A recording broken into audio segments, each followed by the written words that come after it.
All right, well, I should welcome everybody to this session. This is a CEDAR breakout session, and our topic generally for this session is basically CEDAR and also GEM. So I misspoke. This is a joint CEDAR-GEM breakout session. So this is addressing scientific initiatives that can be enabled using sounding rockets. The genesis of this session was there's some new initiatives to develop or improve the options for launch capability from Alaska. We've had a launch range at Poker Flat in Alaska for many years, but there's two new initiatives in the works where we're hoping to be able to launch sounding rocket missions not only from Poker Flat, which is in the middle of Alaska, but also from Kodiak Island, which is down near the south coast of Alaska, facing into the Gulf of Alaska, and also a site called Aliktok Point, which is on the north coast of Alaska. The launch site from Kodiak Island would be ideally suited for subauroral investigations. The launch site at Aliktok Point would enable polar cap and cusp investigations with sounding rockets. So that was the genesis of this session, was that, to talk about what new science would be enabled by those capabilities. But as we've talked to the community, the session's actually broadened a little bit, and we're going to be talking about just a whole bunch of general topics associated with sounding rocket research. It's a big room. It almost feels like I need a sounding rocket to reach the back of the room from here, but so you can move forward if you wish. So we've got about 7 or 8 talks. We'll see how that goes for time, and then a bunch of discussion topics that we can look at the end, depending on time. So what I'm going to do, Bob McCoy, the director of the Geophysical Institute at the University of Alaska, has been very active with these new initiatives to increase our launch capabilities from Alaska. He was the main motivator for this session. So I'll ask Bob to give an overview of what those new initiatives are. As I said, the session is expanded beyond that, but we'll start with what's happening in Alaska. So thanks, Bob.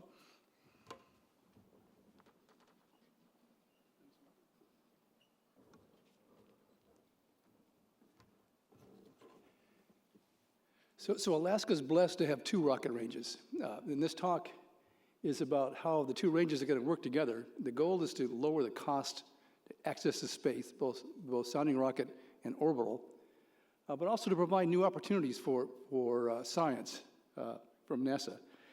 A lot of you are familiar with Poker Flat Research Range. It's 35 miles from campus.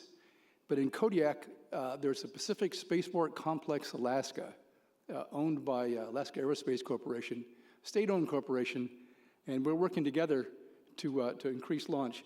Now we've been hearing a lot of bad news the last 6 months, but it's all gloom and doom. Science, space science in particular, is under a lot of duress. But what's happening in the Department of Defense is that money's moving in certain directions. It's pooling in certain pots, and one of them is things like Golden Dome, hypersonic rocket launch, and a few other things. So there's opportunities there to take it to leverage this for science opportunities. That's what this talk is about. So I'm the director of the GI, as Mark said. John Oberst is the CEO of Alaska Aerospace Corporation.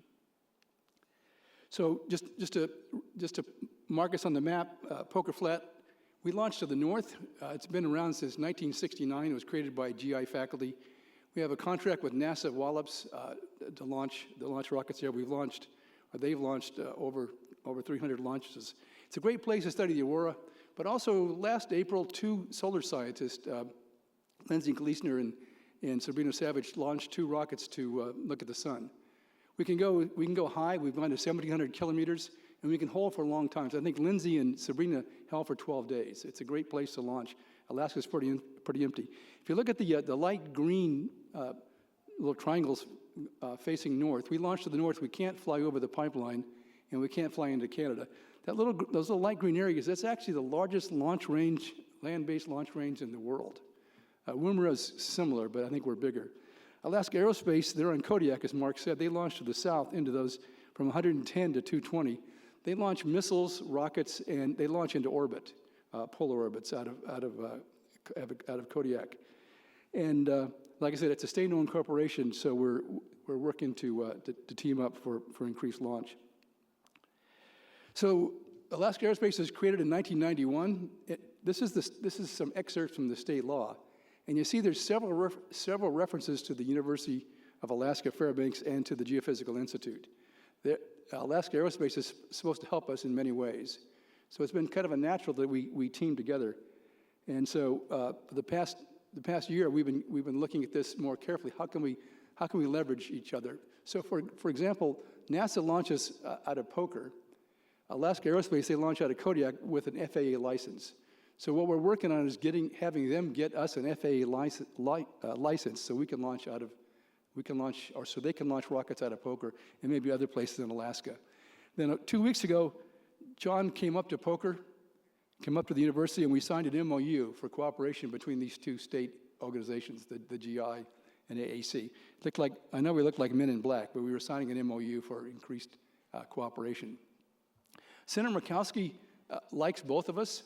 We're getting congressional plus-ups. The GI in particular, we've got funds coming from the Joint Hypersonic Transition Office, who launches hypersonic missiles. Alaska Aerospace is getting a plus-up from NASA for orbital launch. The JHTO wants to launch hypersonic missiles in Alaska every couple weeks. So there could be a great tempo. Hypersonic missiles are sort of sounding rockets that don't leave the atmosphere. Most of the sounding rockets that we're familiar with could be hypersonic, but they just go up and out of the atmosphere. There's a lot of developers, a lot of companies are coming in wanting to build new hypersonic rockets, and they want to test them. The other ranges around the country are pretty tied up. Alaska's big, and there's quite a bit of opportunity, so we could have a high tempo of launch. So we're trying to, with this partnership, and we're trying to extend this partnership with funding from the DoD and extend it to NASA to enhance science. So for those of you not familiar with Poker, we launch from rails. NASA owns the rails. We have 4 rails, I think 2 75K rails and 2 20K rails. One of the things we're going to do with our plus-up, the university owns the range, 5,000 acres, and we own most of the buildings on the range, but we don't own the rails, and we don't own the tracking equipment. Alaska Aerospace, they own all their stuff, and they launch with an FAA license. There's no DoD or NASA required for them to launch. So if they get an FAA license, if we had our own rail, they have portable range safety telemetry systems, so they could launch commercial or other rockets from Poker or other places if we had our own rail. That's kind of the plan. If you're not familiar, we have a lot of science instruments associated with Poker, a LiDAR range that Vishnu and Rich Collins can tell you more about. We have the Poker Flat Incoherent Scatter Radar and a whole bunch of instruments on the range and around Alaska. So Alaska Aerospace, the PSCA in Kodiak, they have quite a bit of capability. They have a 115-foot tower. They can launch Minotaur 4s, which are peacekeeper missiles, and they can launch satellites into orbit, and they have for years. There are a lot of rocket developers are coming up there to test. They've got a number of pads up there. If you look on the right, it says range safety telemetry. That system is on wheels. It's been moved down to New Zealand and to Scotland. So that could be moved up to Poker. And then we have the capability, if we had a rail, to launch out of Poker. There's quite a bit of other cool stuff there at Kodiak. It's a great place to launch into orbit. And again, it's owned by the state of Alaska. So just to sort of orient things, PSCA is at 57.6 degrees latitude. They launched south. They've launched orbital and suborbital. At Poker, we're at 65.1. We launched to the north. If you don't go too far, you can recover the payload. That's kind of huge. There aren't many places to recover the payload with a parachute. You can do it at White Sands, but you can't go very high at White Sands because you got to stay back on the range. So there's been a lot of rockets launched from Poker that are recovered. NASA launches Black Brant 12s payloads. We did one last year. They go way up and go all the way out into the Arctic Ocean. So it's got quite a bit of capability right now. So from Poker, it's really been mostly it's just at the edge of the auroral oval. So it's been great for auroral studies. I actually launched a rocket myself when I was working for the Navy back in '94, looking at proton auroras. But it's a great place to do that. But there's a lot of good science between 65 and 56 degrees or 57 degrees latitude. And in particular, I think we'll be talking more about this in the session. There's SAPS, SED, and Steve. Steve, I'll give an example of that. So if there was a way to launch a rocket at Kodiak, which there should be, then that would open up that whole range of science applications. So Mark also mentioned Lichtock Point. Lichtock Point is at 70 degrees latitude. One of the great things about Lichtock is that you can drive there. If any of you have been to Alaska, there aren't many roads. You could walk out here, get in a car, and drive from here all the way to Lichtock Point. It's about 40 miles west of Dead Horse. You can fly Alaska Airlines to Dead Horse, and that's about a 45 minute to an hour drive over. There's an Air Force long-range radar station there. There's a runway and some infrastructure. So, and there's also a lot of land around there that's owned by the state. So as Mark said, if we could put a rail at Lichtock Point, then NASA has already looked at it and said, yeah, with even a small rail, a Black Brand 11 could reach the cusp. So now within Alaska, we've gone from subaurora to aurora to magnetospheric cusp opportunities. So that's what we're trying to do with the funding that we've got. We're trying to procure a rail, procure other scientific support equipment like wind measurements that we need to launch from these three locations. So now one of the things we don't have is we don't have Svalbard. When NASA launches a rocket out of Andoya, Svalbard provides a nice downrange site to make observations. But this is our version of Svalbard. We've got a few scientists in the GI faculty that go out every winter out on the Arctic ice to set up camps for the Navy. There's the ICEX every other winter, and in between there's the CEDAR. And these guys, our guys, Andy Mahoney and others, they go out a couple hundred kilometers north of Lichtock, you can see it on the upper right, and set up a camp. So if that was a requirement for a CUSP mission to have downrange support, Andy says he can do it. He does it every winter anyway. It might have to be focused not on Navy needs, but on a NASA need, but it is a possibility. There is a lot of ice out there in the winter, and so that's a real possibility. This is some slides, some images I got from Don Hampton talking about Steve. He made these images from HARP, again, south of Poker. It's a good place to study that phenomenon. In principle, we can launch rockets into Steve from Kodiak. Mark Conti made this slide several years ago, just showing all the ionospheric and thermospheric support instruments we operate around Alaska. It's quite a bit of stuff. We own HARP. The Air Force gave it to us 10 years ago. It took us 10 years to get the land, but we now own the land for HARP.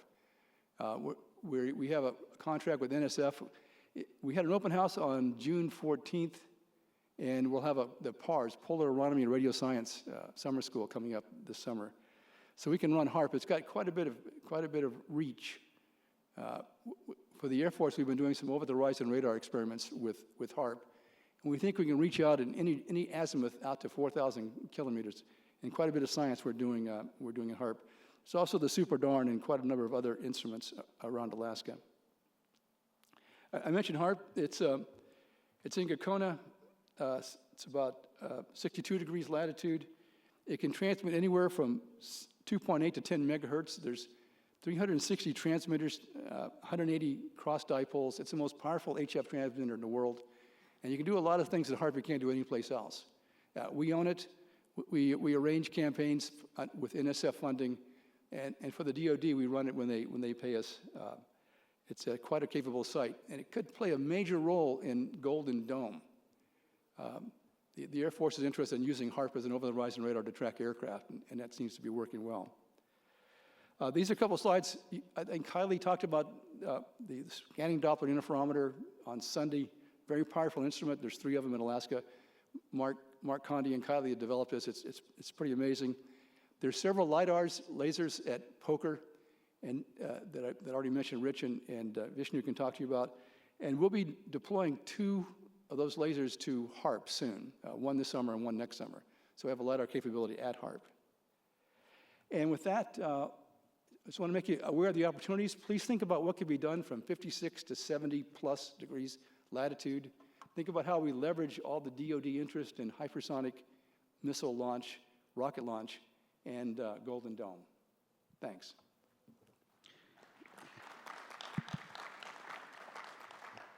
Thanks, Bob. We have time for 1 or 2 quick questions, if anyone has any.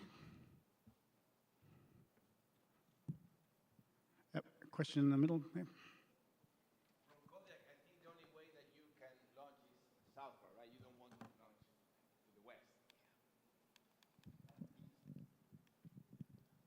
Yeah, the launch azimuth is 110 degrees to 220 degrees.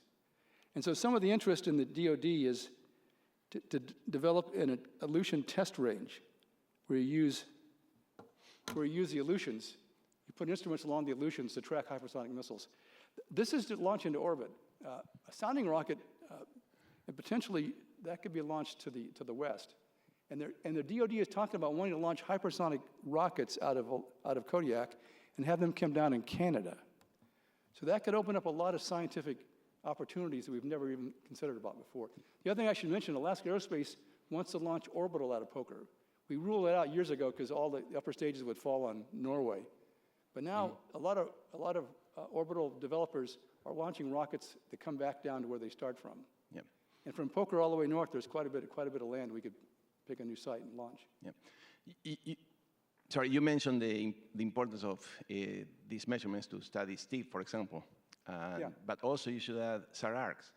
SARARCs give you a larger window to prepare, and they are still. Hopefully we can hear more about that during this session. All the opportunities, just from 56 to 70 plus, what science could we do? That's what this session's about. Yeah, thank you.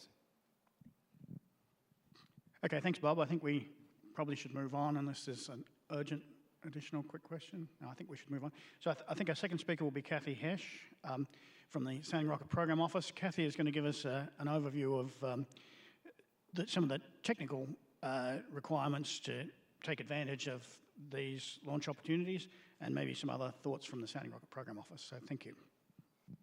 Good morning and greeting from Wallops in the Sounding Rocket Program Office. My name is Kathy Hesch. I'm the acting chief of the program. So just to kind of go off of what Bob was talking about earlier, we've done a look at Olatok Point just from a feasibility perspective. So we were asking, could we use existing sounding rocket vehicles and payload technologies that we have to reach the cusp region from the North Shore of Alaska? What we didn't answer yet is how we would do that and look at all the operational aspects. So that's still kind of TBD, looking at launch pads, launchers we could get there, those types of things.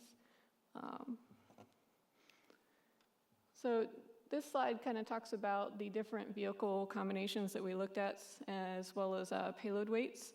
So we looked at 3 different vehicles, our Talos Terrier Brant, our Talos Terrier Brant Nika, and our Talos Terrier Oriole Nika. So 3 of our most capable vehicles.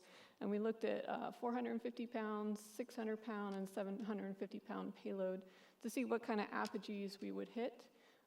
And we're showing that we can reach the cusp with apogees ranging from about 1,100 kilometers, which is looking pretty positive. So this slide here shows just one of the 9 trajectories that we ran. This was with our Talos Terrier Oriole Nika vehicle, showing the trajectory and impact points. And then the box on the right is kind of the nominal cusp, and we were able to position the apogee kind of right in that cusp region. So anyways, it's looking like it could be fairly achievable with several vehicle and payload configurations that we have available. So for the operational side, as Bob mentioned before, there is a road that provides access, and we could reach that, we believe, year-round. There is boat accessibility in the summer months. There is Dead Horse, Alaska nearby, which is a town, and then a gravel runway also at Olatok. There are concrete pads that are available there. Capability for installing launchers is unknown at this point. And as Bob mentioned, the Air Force and Department of Energy also has some facilities there as well. So just in summary, the achieving apogees within the cusp appears achievable from Olatok. We've done some preliminary work with our flight safety community. They need some additional information on some of the oil infrastructure that's up there and populations in some of the regions, but just the first feedback that we've gotten from them has been positive. And as Bob mentioned, there are potential opportunities to partner with Alaska Aerospace for additional customers that would make this more feasible from a cost perspective. Switching gears now, I just wanted to talk through a few different initiatives that we have going on within our office that might enable additional investigations. So we are continuing with our mesospheric development. So we have tested the single-stage improved Orion in a mesosphere single-stage configuration. We tested a 9-inch diameter payload and a 4-inch diameter payload in 2023, and we were able to reach apogees of about 120 to 125 kilometers on each of those. What we're doing now is we're developing a payload for the mesospheric rocket that will be based on some of the swarm technology that we've used over the past few years. So we'll have both 4-inch and 9-inch diameter configurations available. We've got 2 flights test of those planned for late 2026, so that capability will be up and running soon. We also are developing a surplus launch vehicle that has similar capability to a Terrier Black Brant. The intent of this would just be a significantly more cost-effective vehicle that can do the same performance that a Black Brant 9 can do. We are testing this on a technology demonstration mission. About the middle of 2026 is where it's scheduled right now. The vehicle we selected is a Terrier improved Malamute. And I've put some performance plots up there, though they're a little bit hard to read. So a few limitations that we found on this vehicle. The improved Malamute has a really high thrust, short burn time. So we've determined that it has to have a conical nose cone, so it can't use an ogive-shaped nose cone for stability purposes. We will be limited on a payload diameter to the 17 1/4. We wouldn't be able to do more of the bulbous 22-inch size. And as of right now, we don't have a qualified flight termination system or guidance system, so we would be limited more to launch sites such as Wallops or Poker, not able to launch out of White Sands for this one. But we've looked at different payload lengths between about 150 to 260 inches, and we've been able to put a bunch of different Geospace-like payloads on the front end of it. Last, just a few thoughts on some sounding rocket investigations. Our recent program guidance from NASA headquarters was to prioritize annual operations for domestic launch over international. We are seeing with the proposed budget cuts that if enacted, they may limit our ability to conduct some remote and international campaigns. For instance, right now our Peru campaign is on pause. But we will continue to look with other partners to develop new and international launch sites so we can do that in a cost-effective way. We are also evaluating options for how we can lower our operational costs at our existing domestic launch sites. So we're looking at, can we share windows and launch multiple rockets from White Sands or Poker at a time? And we'll continue to look at our ship and shoot process to figure out how we can reduce our travel time in the field and where we can do our launch operations a little more efficiently. As I mentioned before, we're looking to conduct some more mesospheric investigations with our improved Orion, and that capability will be ready late next year. And then we're continuing to look at surplus launch vehicles. That's all I've got. If there are any questions.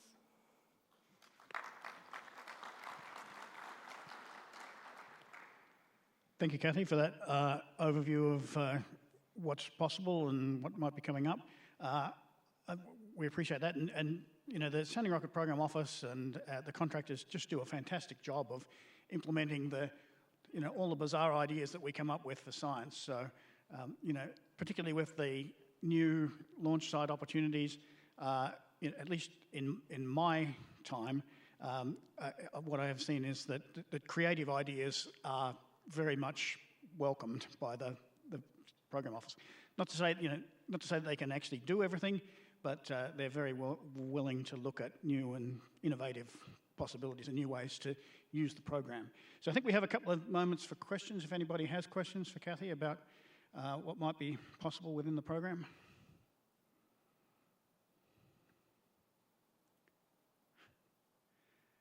Well, I'm not seeing any questions. All right, well, I think we might thank Kathy once again for that presentation. So I was going to ask Mark Lassard, are you online and listening in at the moment?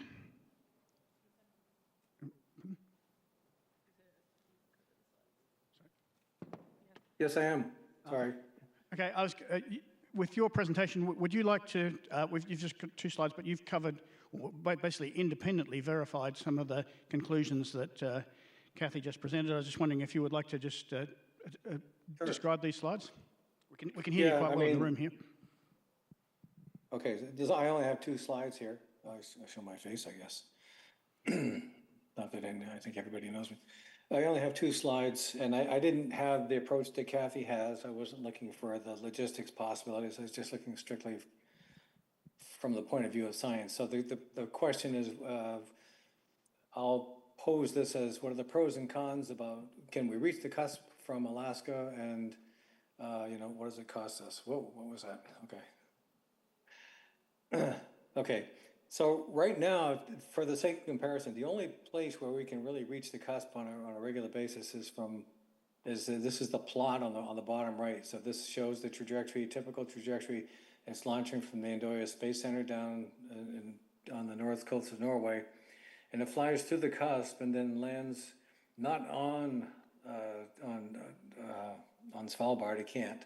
So we have to keep it away from Svalbard. That's a sort of a drawback there. I'd like to get it over. Okay, so let me just kind of go through the bullets. So we launched from Andoya Space Center. We can fly through the cusp, and it is far to the north. The interesting part, I don't mean that incuriously, I mean out of a curiosity. What I mean is the useful part of the flight is really occurring on the down leg. If you look at this image, the apogee is about halfway there, so we spend the entire up leg just doing some routine gymnastics that orienting the payloads and doing predictive maneuvers and so on. We do that on the up leg, and then the idea is that we come down the down leg, and we're pretty close to being parallel to the background field. So it has that. And, we're coming downward to Longyearbyen, where there's a whole slew of ground-based equipment, lots of cameras, rheometers, ice cats, the Svalbard radar, that's a big advantage. And I don't know, there must be 30 or 40 different instruments in the Kjell Henriksen Observatory. Anyway, so getting back to other capabilities, the Cypher 2 launch was something like 2008 or something like that. It had the same trajectories from as what I'm showing here. This trajectory that I'm showing is Renew 3, which we're launching this fall here. Cypher 2 was going for altitude, and it hit almost 1,500 kilometers. So that was kind of a weird sort of situation. It's going for super high altitude. It did come down close enough. We got close enough to Longyearbyen. That altitude for cusp aurora is important because the most interesting topic for me, for most people, I think, in the cusp has to do with ion upflow and neutral upwelling. And what we're finding is there's a lot of really important, interesting stuff at high altitudes. High altitudes meaning 1,000 kilometers or something like that. So I think the future is going to get us wanting to go higher. Not higher. I mean, I think this is the record as far as I know, the 1468 kilometers. And then to make the other point that goes with that is that if we're trying to reach lower cusp altitudes, as Mark has done, it requires a much flatter trajectory, because otherwise here we're coming down in the trajectory that I'm showing. I'm not showing the horizontal perspective, the side view, but we come down pretty fast. We pretty much follow the field line and just kind of plunge right through the ionosphere. If we're trying to do something like the releases that Mark has done with CREX 2, for example, CREX, both, that requires a flatter trajectory. So that takes, wallops can do that, but it's a long way to go just to try to get the same thing. It's a long way to go just to try to get to the area of interest. As a note, in 2004, Paul Kittner launched the Cercio rocket from Ny-Ålesund, so up on Svalbard, and launched it to the south. And I think that worked out well, but that required a special launcher, I forget what it's called, the portable launcher, to get up there. So, and that seems to be completely off the table in NASA's point of view, which is definitely reasonable. Okay. All right, so, but the, yeah, and then, so now we get to Electoc Point. So I made up a list of pros and cons. So on the left, the pros that we have, and I'm comparing just because that's what we can do. It also just brings, helps the thinking. So the pros with launching in the cusp in Svalbard, as I said before a couple minutes ago, the Longyearbyen has so much stuff and people. So in this Renew 3 launch this fall, I will be up in Svalbard sitting with the people running iSCAT radar in modes that I have gotten my, for the mission. We've got our own radar time so we can control the mode, which lets us see, ion upflow in the cusp at the same time, measured by the radar, and, all the electron and ion dynamics as well. So that's really useful. And I already mentioned about the down leg being capable of providing a vertical profile, basically, parallel to the background field. That works well. The downsides, well, the majority of the flight is below cusp latitude, so it's a long drive to get to where you want to go. The distance involved, and so this goes back to the rocket motors. So we're flying at 12. Yes, we have a big fat pig of a payload, but we're flying at 12 really because of the distance and the altitude we're trying to get. We're only going to be about 450 kilometers, so we're not going super high, but this is what we get. And then the safety regulations prevent the payload from impacting Svalbard, no surprise. But that means we have to work, we have to keep 2 sigma, 3 sigma. We have to keep 3 sigma away from Svalbard. They're cooperating with us, and I guess they're going to let 3 sigma go closer. But so those are the issues there. Electoc Point, as much as I can tell, lower cost than NASA, which is great. If Bob is there, you can correct me, but I'm guessing we can swing left and swing right a fair bit. And if you look at the magnetic contours, swinging to the left might get you a chance. So the most common event that we launch into in Svalbard tends to be these poleward moving auroral forms that are basically extended east-west, a little bit inclined. They follow the sort of the magnetic contours. So maybe in Electoc you could launch to a little bit west and kind of like follow along one of those arcs instead of poking through, which is what we have to do now. On Renew 2 that I launched 10 years ago, we actually did traverse along the arc, but that was because of something that it wasn't a problem statistically. We have errors, and it wasn't long after they launched that I heard over the intercom, it's like, it's going east. And I thought, like, a little bit east is great. A lot east, we're doomed, but it was a little bit, so we're lucky there. Okay, so the swings in azimuth can provide longer observing time in a PMAF event, and then descending along the magnetic field may still be possible. The cons, and so I didn't update this after I got an email from Bob last night, so we can talk about this. The cons is, don't know, when I wrote this yesterday afternoon, I said no downrange support unless we do some kind of a temporary thing. And I just, not jokingly, but I've been at Churchill and I saw these massive polar bear buses that tourists get with, they're super huge vehicles, and to me, they look like a great camping vehicle, and they could go down range. Turns out, Bob says, people do go down range a couple 100 kilometers, so that could be useful if we can get things like cameras in there. Yeah, so, and then at the launch site, is there support there? We would want to have definitely, all sky cameras and various other things. It doesn't seem like, at least in the near future, there's any kind of a radar that would be up there, which is not a showstopper, but it doesn't, it would be better if there was. Okay. And then this is a bigger issue. This lower geographic latitude may not support auroral observations depending on the month or the day of the year. What that really translates to is, because the geographic location of the cusp over Alaska is different than in Svalbard, it may reduce the number of launch windows each winter.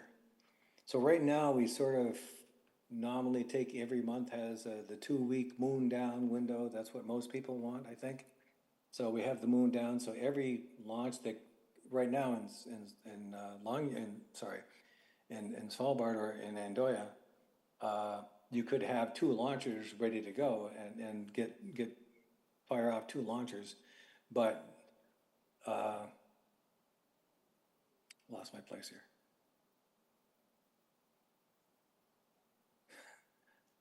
But the point is that with reduced darkness, it may well, so right now we can launch in November, December, January, February. That's what I would say are the 4 reasonable months in Svalbard.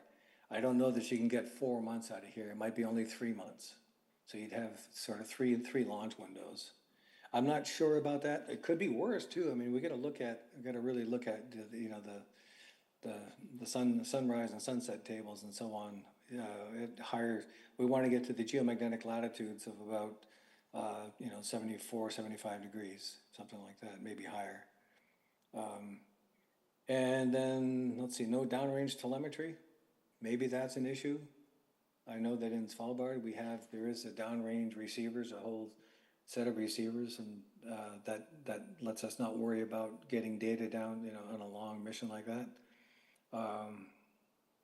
Finally, we need one thing that's on the to-do list is to look at the cloud coverage. If it's cloudy 80% of the time, that's a big impact. So, but that's all I have here. That's all, just these 2 slides. I can fire away with questions. I can try to answer questions, I guess. Is that me? Thanks, everybody. You're getting an applause in the room here, Mark. I have a question there, but I just want to address a couple of the comments you made there. In terms of the geographic latitude and the observing window, I think you're comparing Longyearbyen, which is at 78 north or something, with Aliktok Point, which is at about 70 north. Of course, the launch site is not necessarily where you want your observation. So if you have cameras further north, they would benefit from the additional northern latitude.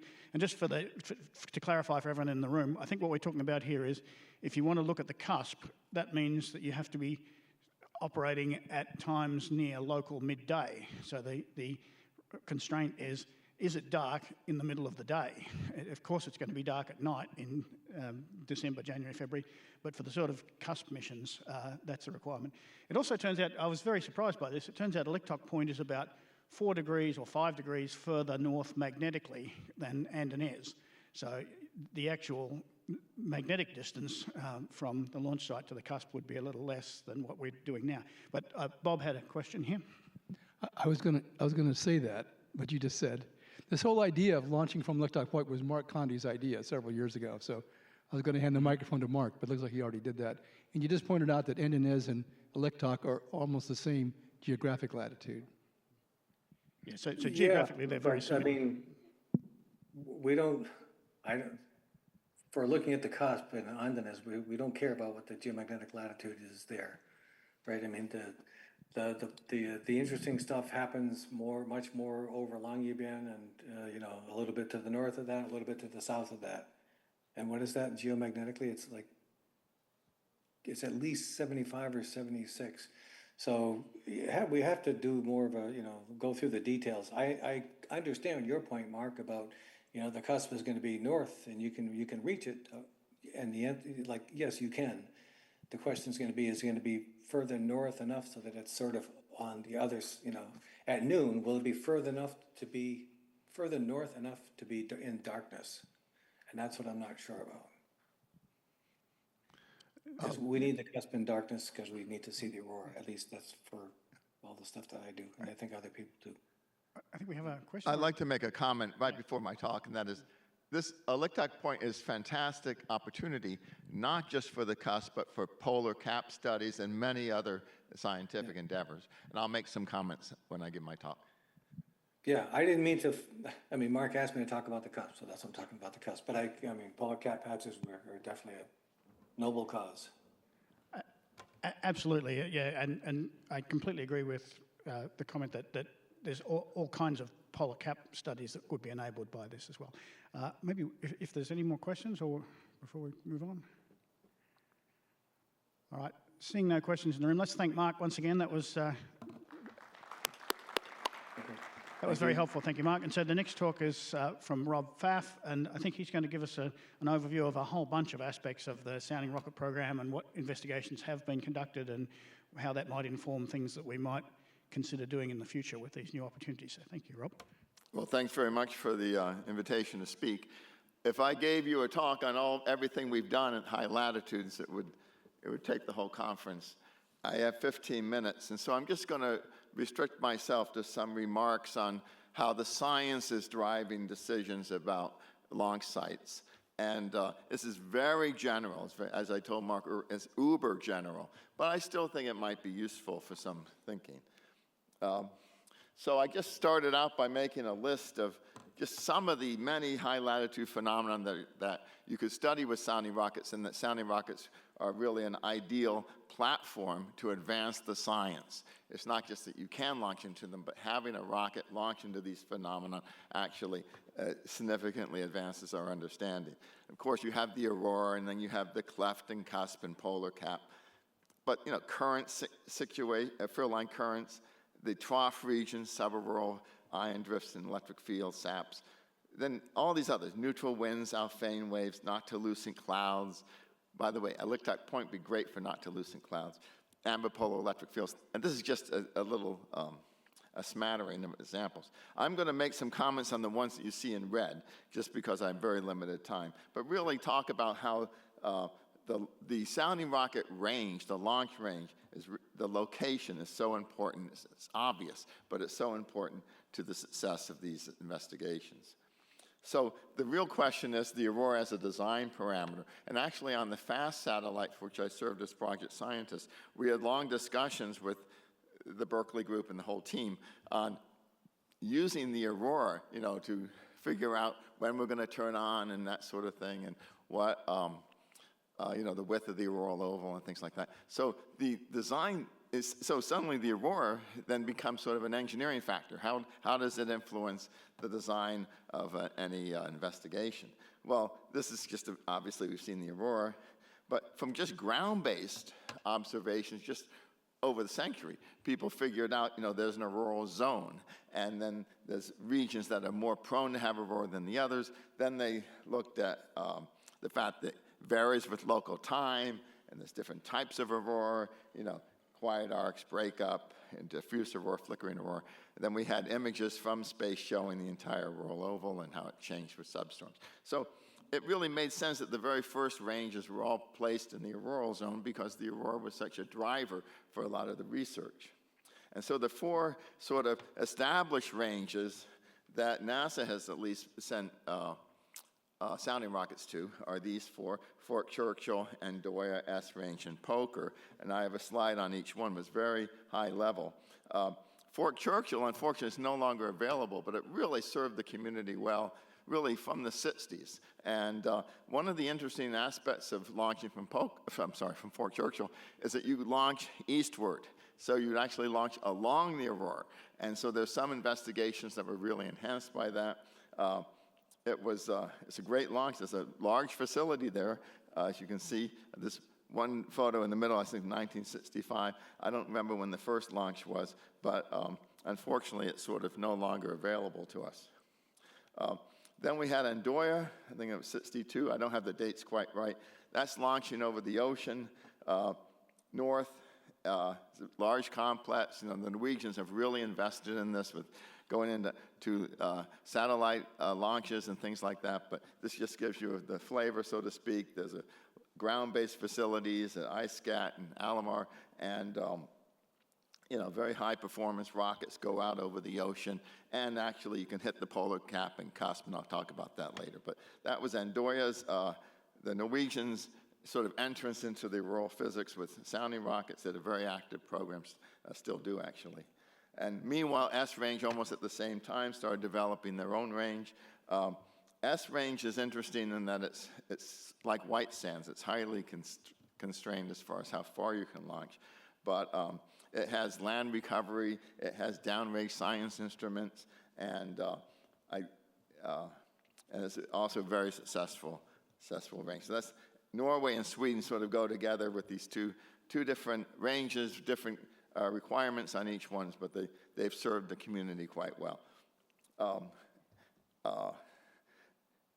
S-Range also benefits from ISCAT and things like that. Also Cutlass radars and SuperDARM radars and things like that. And now we come to Poker, and of course I could have a whole long talk on Poker, but just a few points. One is from Poker, you really can only launch north. With a very low apogee rockets, you could get some azimuth, more zonal azimuth. But basically, you launch north.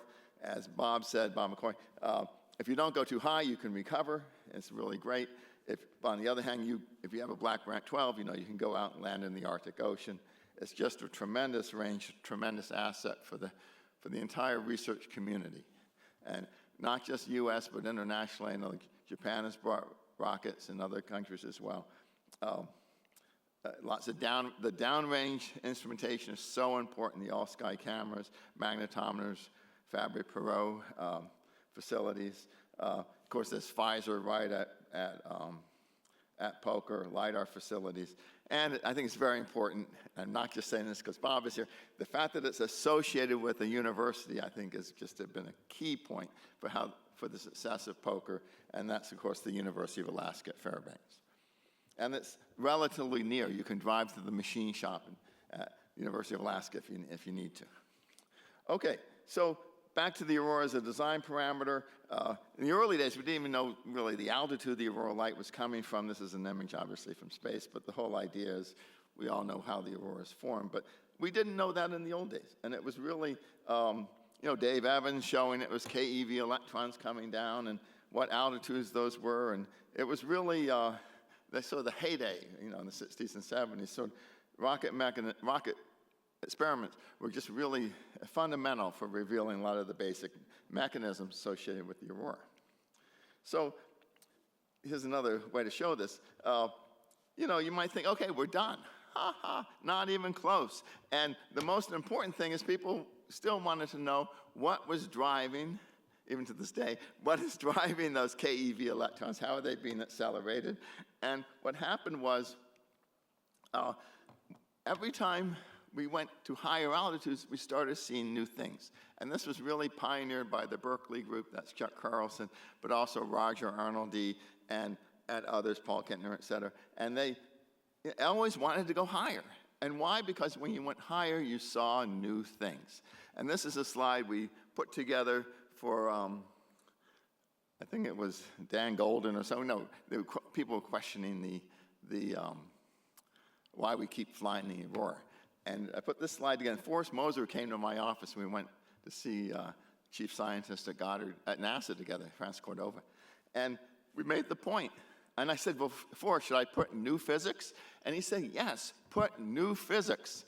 And so that was really, all this phenomenon that you see there, which actually also inspired the FAST satellite, was really, I think, pioneered by sounding rockets. And it really shows that, we did well establishing sort of the auroral, the physics of the auroral emissions, although there's still a lot to be done there too. But going higher was so important, and because of that, NASA developed the Black Brant 12 vehicle. Oh, I have this slide too. I wanted to just show that you're talking about creativity. Again, via the Berkeley group, they convinced NASA to have a portable range at Fort Yukon. And so they could have a high altitude rocket and a low altitude rocket simultaneously. And this is a plot from Manfred Böhm's thesis, or from one of his papers. But, looking at the different electric fields at high altitudes and low altitudes.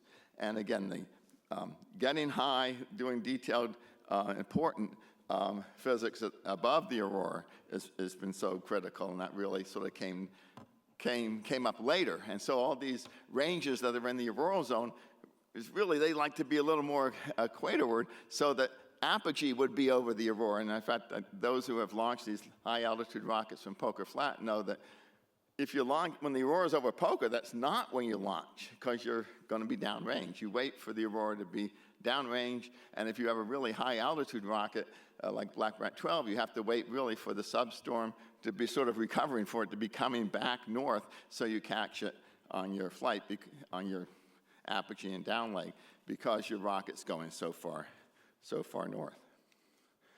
Okay, the next area of research is the cusp and polar cap. I took this off the web, and I don't have a reference for it, but I think it's a very good diagram to emphasize that, we talk about the cusp, and it's so important. I've launched rockets in the cusp and done research there, but there's so much more to the polar cap.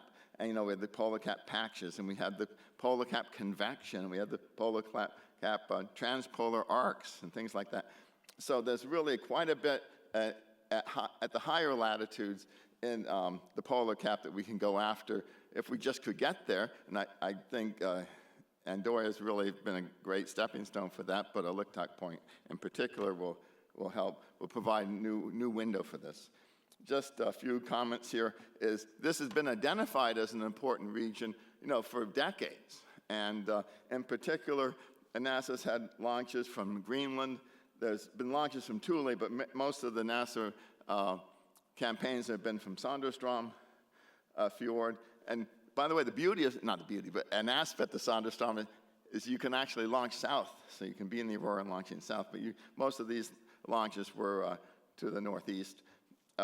Also, Cape Perry, there's been quite a few launches from Cape Perry in Canada, and it's a little hard to see there, but the, I don't know whether there's a pointer here, but the island to the north of Cape Perry was outfitted with ground-based instruments, so there were measurements from Cape Perry. In fact, there was a whole campaign called the Centaur campaign.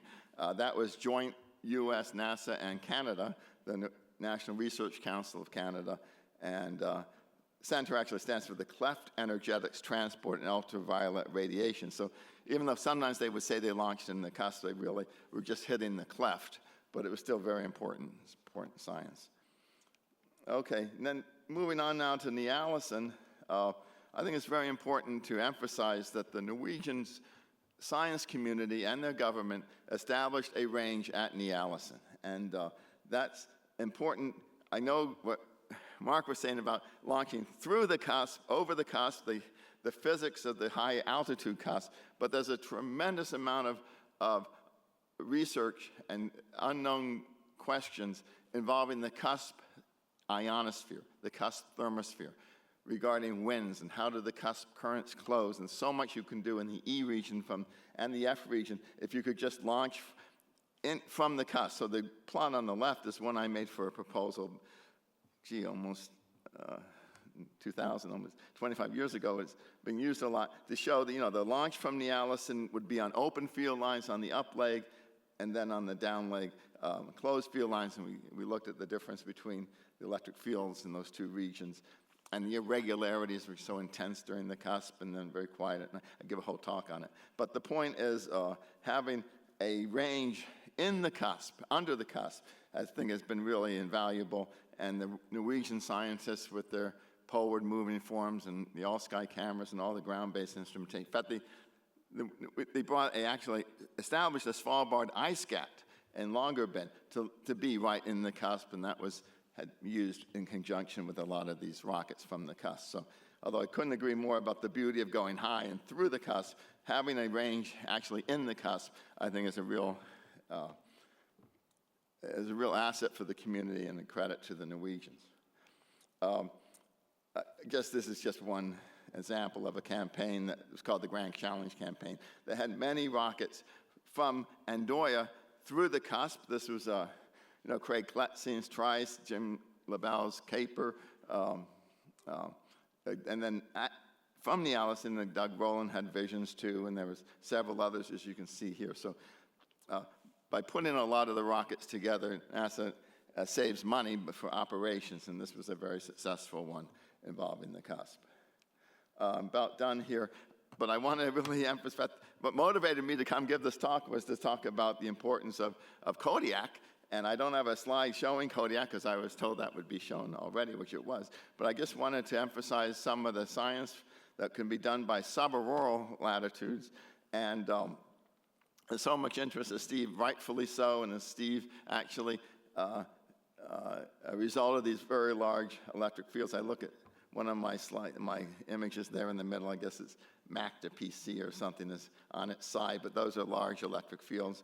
You can't read the invariant latitudes, but they're all down in subaurora regions. The slide on the right actually is also from DE2, showing the large electric field, but also the plasma waves above it, which is something which we would love to launch a rocket into and go after the structure and turbulence associated with this. And it's not just the subaurora electric fields. We always sort of plot the largest ones, but we have SAPs, we have well-defined plasma flows associated with SAPs, And just the plasmaspheric trough itself, is a region where the plasma density gets very low.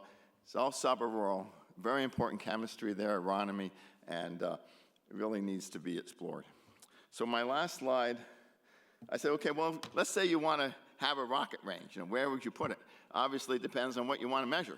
And I guess I would call the most critical considerations, just in my opinion, is obviously the location of the range, but not just the range, but the apogee. So if you want to launch, as Mark was saying, through the cusp, you want to be able to get your apogee into the cusp. I think that obviously that's the most important. But you want to look at the possible azimuths. It sometimes doesn't come up, but it's very important. And really the ground-based instruments or nearby radars and things is just really essential. I say those are probably the three considerations, at least in my mind, that maybe have the most weight. There's all these others, Can you have multiple launches? What about the weather, recovery, airplane observations? There's even more. But I think I'll end there, and I just wanted to give some ideas for high-latitude rocket launches. Thank you.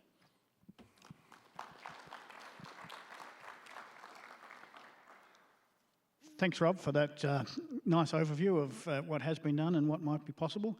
I think we have time for one or two questions, and if anybody in the audience ever wanted to ask a question to someone who knows about rockets, you've got the best person to answer them here. So if there's any questions about, the data or what could be done, please speak up.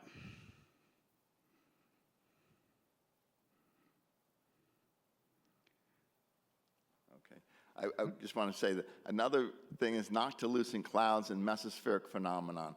Just already even on, I don't have any slides on, but there's a whole group, that's very interested in that, and it's very important.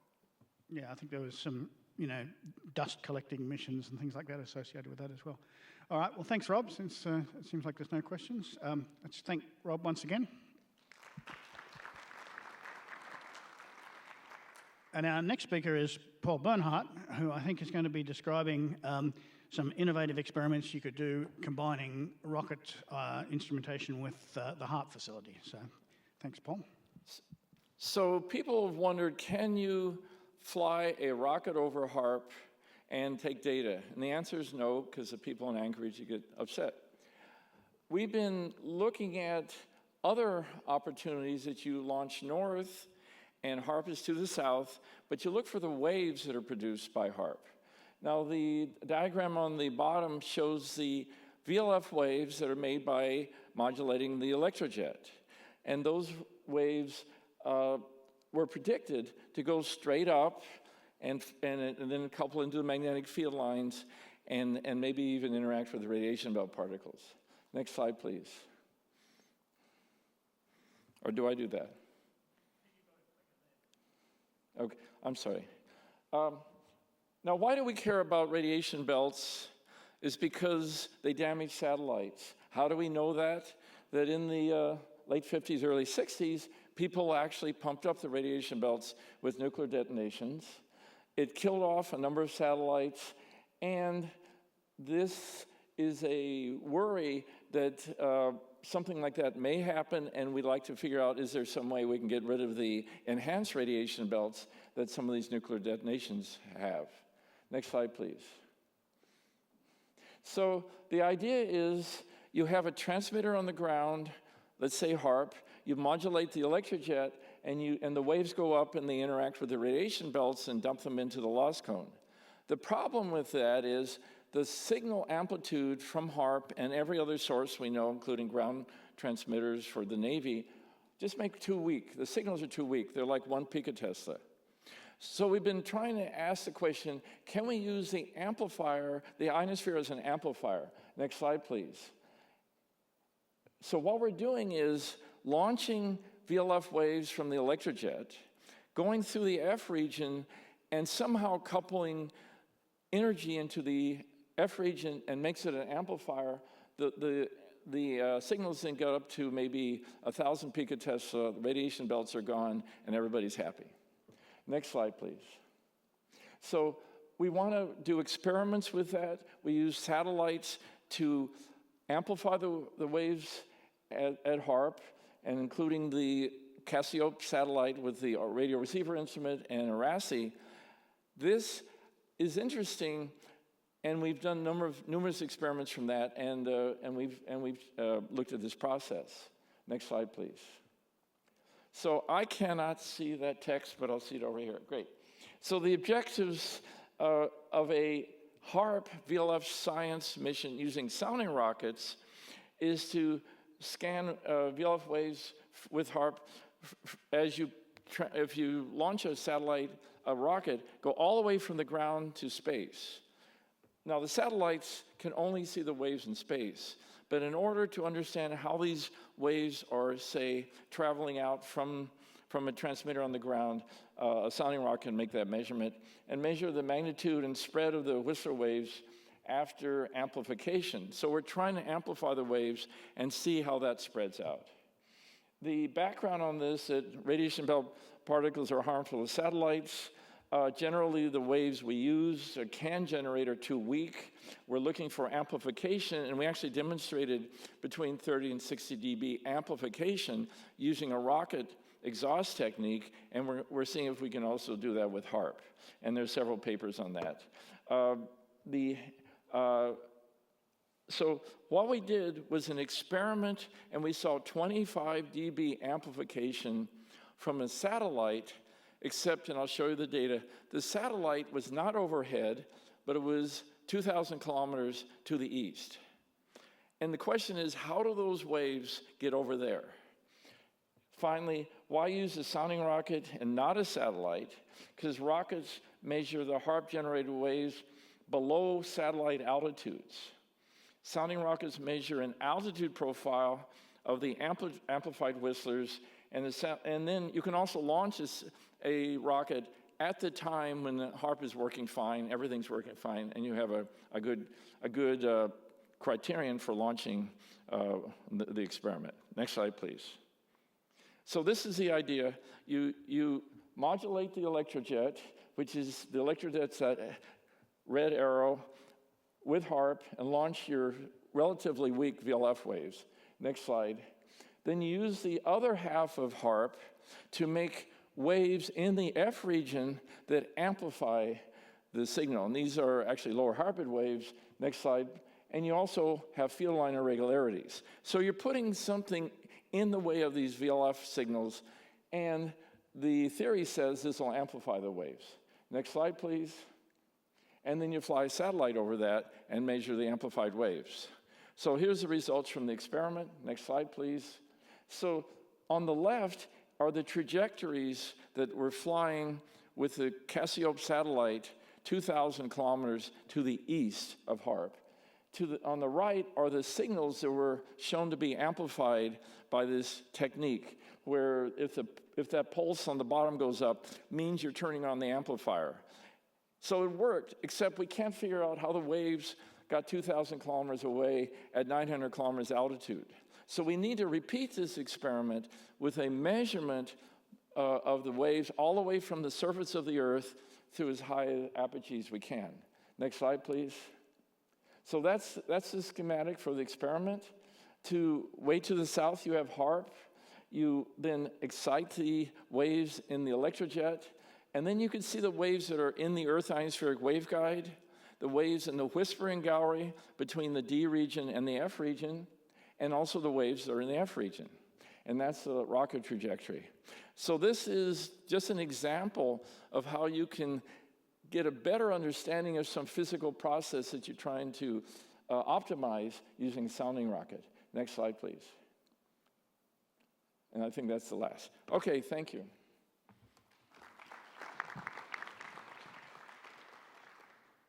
Thank you, Paul. An innovative experiment, and I think we were talking just a moment before this session, and Paul and I were talking about the slide that you just showed had the rocket that would make those measurements being launched from Poker Flat, but you could do the same experiment launching from Kodiak. Yes. Any rocket could do it, and as I say, the satellite says the signals are up to 2,000 kilometers away. So hey, why not launch a rocket, up to 1,000 kilometers away, something like that. It's a really interesting concept, this idea of amplifying the signal. But any questions on what we just heard? Yeah, Rob?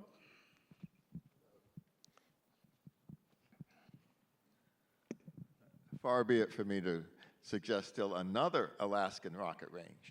But the idea of having very small rockets launched near HAARP, mesospheric rockets, I don't think is out of the question. And so if you wanted to launch through the HAARP beam and just go to 100 kilometers, maybe one of these mesospheric rockets or a Super Yeah. Loki or a very small motor, I think that's feasible. Yeah, that would solve the bottom part, but I'd like to get it higher to see also the F region stuff too. Great. So Roger Smith tells me 15, 20 years ago, there was some analysis done of doing that, and it was conceivable that could happen. Yeah, I actually remember that analysis being done, and I believe that was the conclusion, that you could do that, yes. Other questions for Paul? Thank you. All right, seeing none. So I think our next speaker is Magdalena Moses, and she'll be talking to us about some technology that's been developed at Dartmouth College to launch these petite ion probes from rockets and make distributed measurements around the sounding rocket, and possible applications for that. So thank you. Yeah, hello. Yeah, here to discuss about these pip-bob ejectables and put them out there for something that could be used for multi-point studies. Next slide.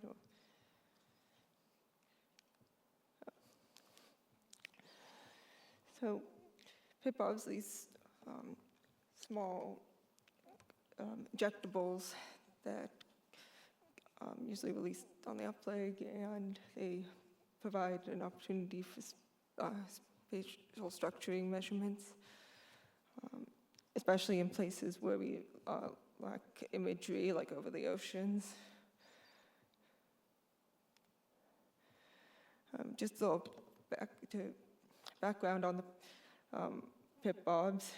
The instrument they carry, the primary one, is the petite ion probes. They're small retarding potential analyzers that measure the anode current induced by ions, and for different screen voltages. And from that, you could pull out ion density and temperature and spacecraft potential. This does require good knowledge of the PIP's attitude over time, which is easy when they're on the main payload, but a little more complicated when they're on an ejectable. So the pip-bob is the actual container, the full package. It's about 3 inches wide in diameter, and about half a foot long.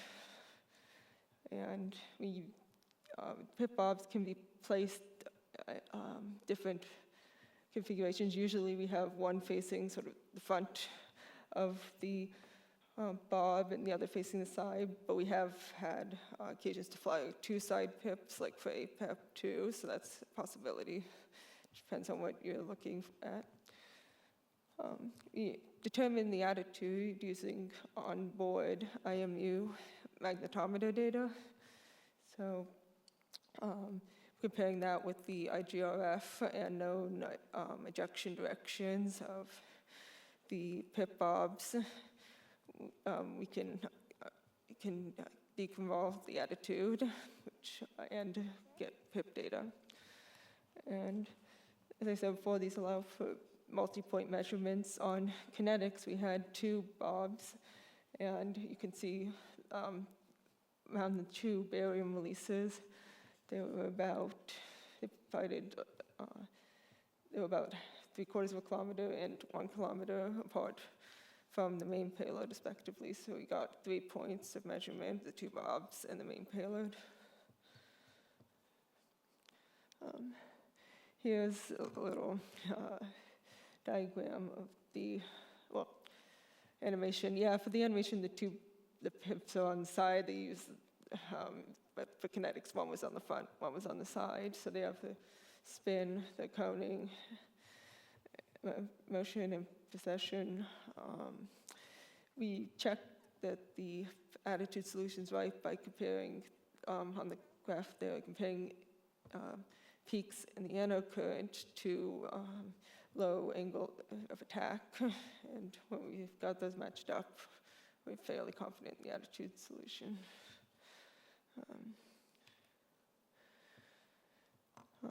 Just for completeness, we also flew these on APEP-2, which was studying the 2024 eclipse. For that one, we didn't really make multi-point measurements. We only were able to have one on each of the rockets. But yeah, those are their motions. So going back to what these offer, they provide multi-point measurements of different ion parameters. They are useful. They could be useful for studying fine structures in places where where you can't put a camera. And some ideas for investigating Steve with Bob's. I found this paper saying what's some of the things they could still use, some information that they could provide multi-point measurements possibly inside of the fine structure or around, or in the picket fence or along Steve. So yeah, that's it. Any questions?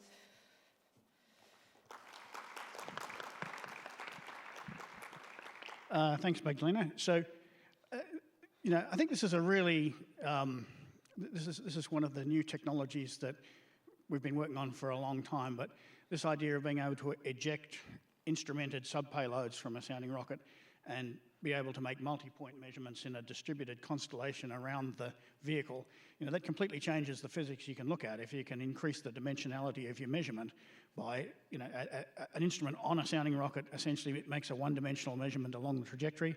If you can eject multiple sub-payloads like Magdalena's talking about there, now that, as I said, the dimensionality of the measurement is completely different. And that's there's nothing more fundamental in science than increasing the dimensionality of your understanding of your measurement regime. So any questions for Magda? Oh, a question up the back there.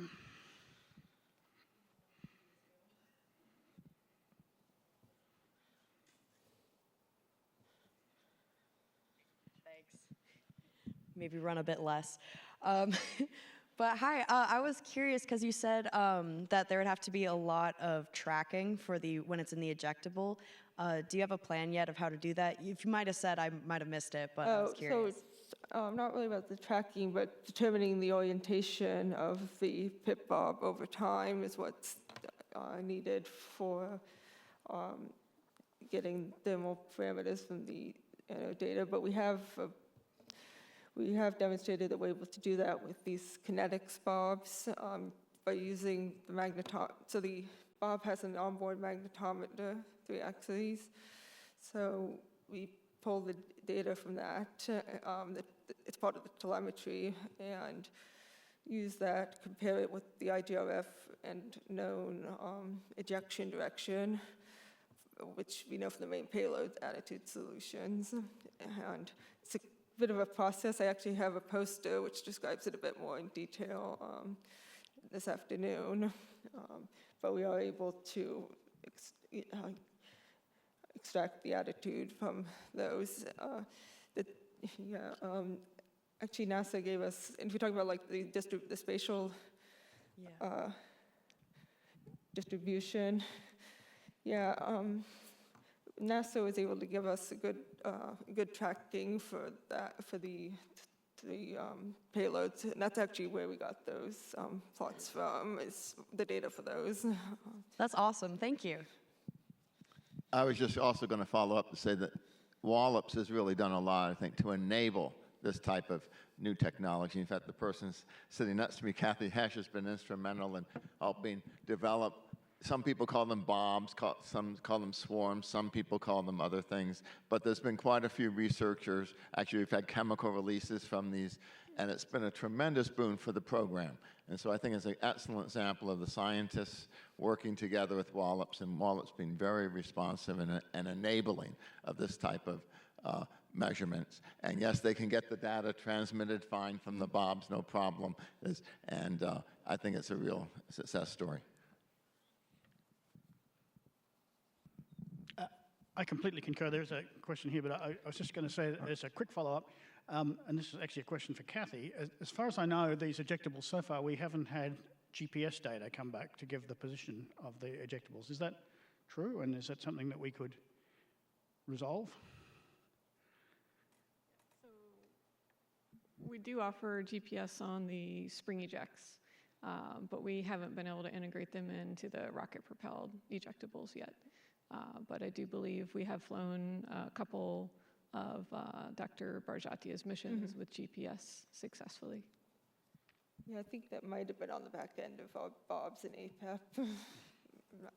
And I think with the rocket-ejected sub-payloads, you're traveling further from the main payload, so your position uncertainty is probably greater. So there's probably a strong incentive to have GPS on a rocket-ejected sub-payload. But a question up the back there?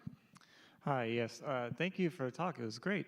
I just had a two-part question from an engineering standpoint. What's the kind of mass cost that you have to field such an instrument? And then in terms of the complexity of interpreting the data as opposed to like a more routine, like a Langmuir probe instrument, is this a far more complex instrument to get instruments out of? So mass and complexity. Sorry, I don't really know the mass, but it should, because I handled these and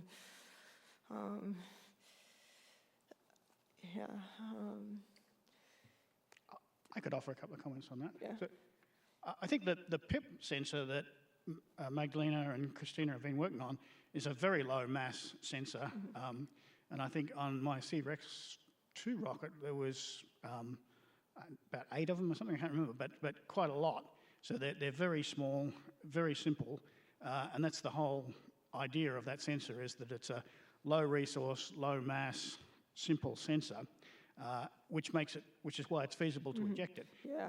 The ejection system itself is, if you're going to put 4 of those on a sounding rocket so that you're ejecting off in different directions and making spatial measurements, it's a few kilograms for the, probably, I don't know exactly, but maybe 8 or 10 kilograms for the ejectable with the rocket motor and all the support electronics in there, and then you need launch tubes and additional infrastructure there. So a sounding rocket section that had 4 ejectables on it like that, probably ends up being, I don't know, 60, 70 pounds. I don't exactly know, but it's not light. Maybe it's more than that. But the sensor itself, the petite ion probe, is very small, low energy, simple. Yeah, I was thinking most of the mass is probably on the tube that's holding it. And about getting the data out, in the past we've struggled with that. We have improved it with better calibration of our IMUs, and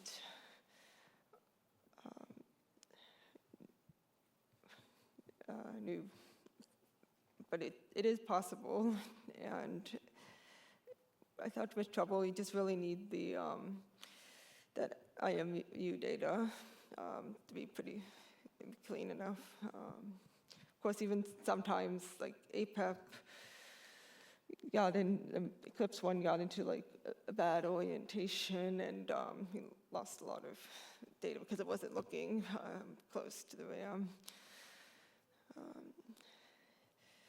But I have been able to, I guess that's one when he was showing the APEP is with kinetics. APEP was the first one we did after that, and I was able to just apply the code we used for kinetics, the convolution of the attitude to APEP, and it worked fine. So it is repeatable now. Okay, thank you. Any other questions? All right, well, let's thank Magdalena once again. So we have 2 more talks. The next one is from Pablo Reyes, and both of the remaining talks are going to be talking about the awesome sounding rocket mission. I will follow with a little description of the mission and some of the data we're getting from that, but Pablo is first going to give us an overview of the PFISA radar data that was acquired during the awesome launch. Thank you, Mark. Yes, I'm talking about, I will talk about instruments that support rocket campaigns from the ground, so ground-based instruments. And Pfizer is one of those that was operating through this awesome campaign, which Mark is going to talk about some preliminary results afterwards. Okay. So I will also, Pfizer supports many rocket campaigns at the research range in Poker Flat. And I will show some of the data that we collected and the processing that we did and some other high-level products that we can get from Pfizer to support rocket campaigns. And so Pfizer operates, it's in coherent scatter radar, operated by SRI International in a cooperative agreement with NSF, and has been collecting data since 2007. So, but it's a combination of low duty cycle and high duty cycle experiments that fill the almost continuous operations and data since 2007.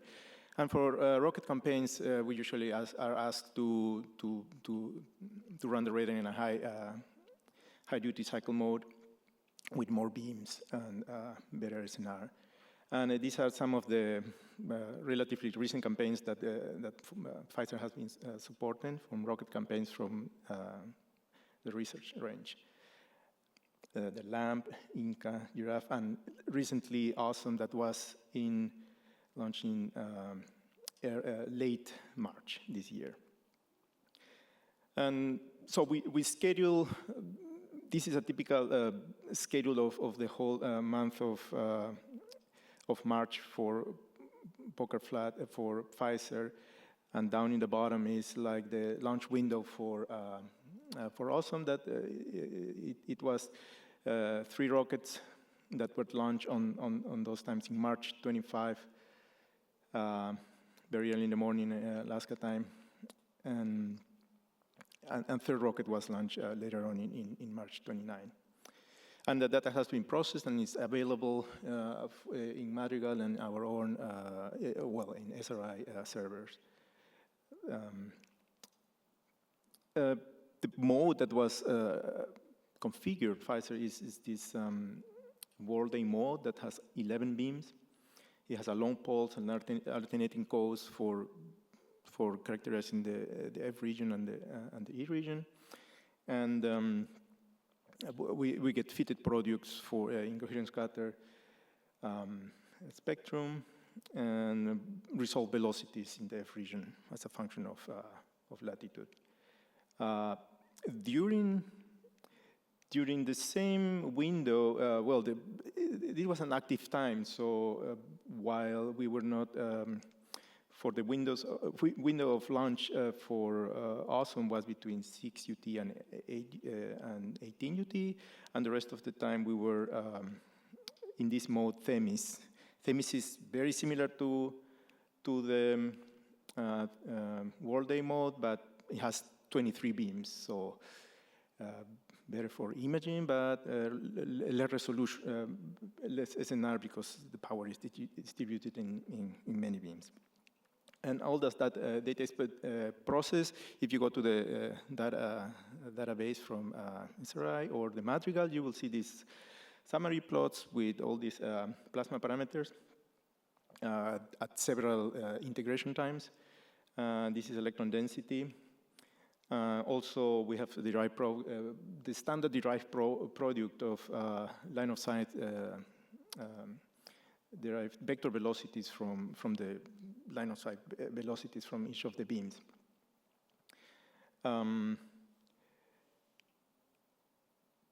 Then, so part of the filter. So when we are analyzing this in the standard way, we sometimes do some assumptions. For instance, when we are fitting the spectra with Pfizer, we are usually doing this 5-ion fitted, so O+, O2+, NO+, N2+, and N+.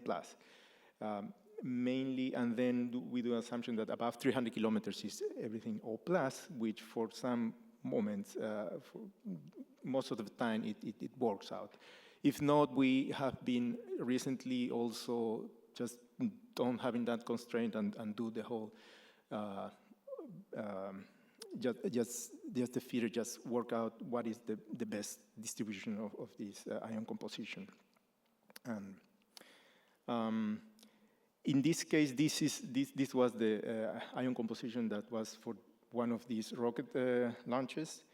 And the dotted line in white was when the third rocket was launched. In this case, the assumption of 300 kilometers, I guess, is in that dotted line is it works fine, but later on, probably we'll have to do an analysis, just let it assume any composition percentages that the feeder will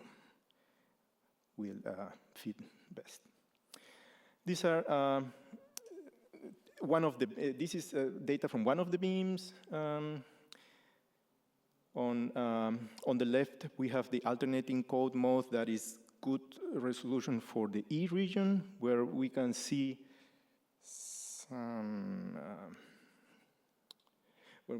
some auroral activity here in the E region, and that's where the first two rockets were launched. So the dotted lines are the first two rockets. On the panel on the right, we have the long pulse experiment, which results better, like higher up in the F region, while the alternating codes is a better way to see the more structure in the E region and the lower F region. And last, on the third rocket was launched under these conditions.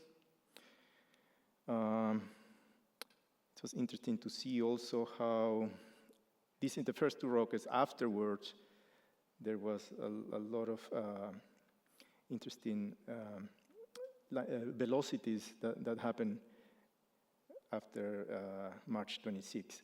But these are the conditions where the rocket was launched, with a lot of auroral activity in the E region.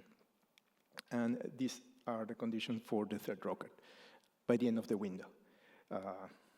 Again, on the left is the alternating codes with that results better, like the E region and lower F region, and here is the F region from the long pulse. So the data has been processed, is available, but there are other things that we can be doing in collaboration with the awesome team. I hope to work together and get like more into make sense more of the radar data and possible generate other high-level products that we can do at Pfizer, like resolve velocities in the E region, or velocities as a function of altitude. That is not a standard product, but we can generate that, or volumetric interpolation with all those beams. That's all I have today.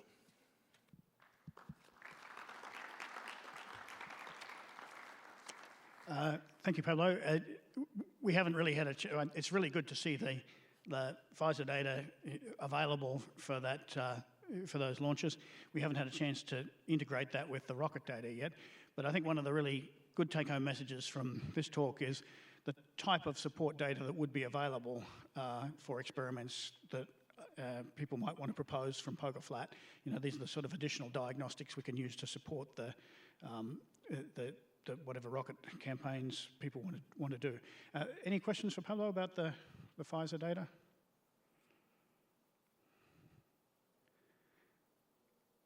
This audience doesn't have a lot of questions, but that's okay. Well, let's thank Pablo once again, since there was no... Yeah.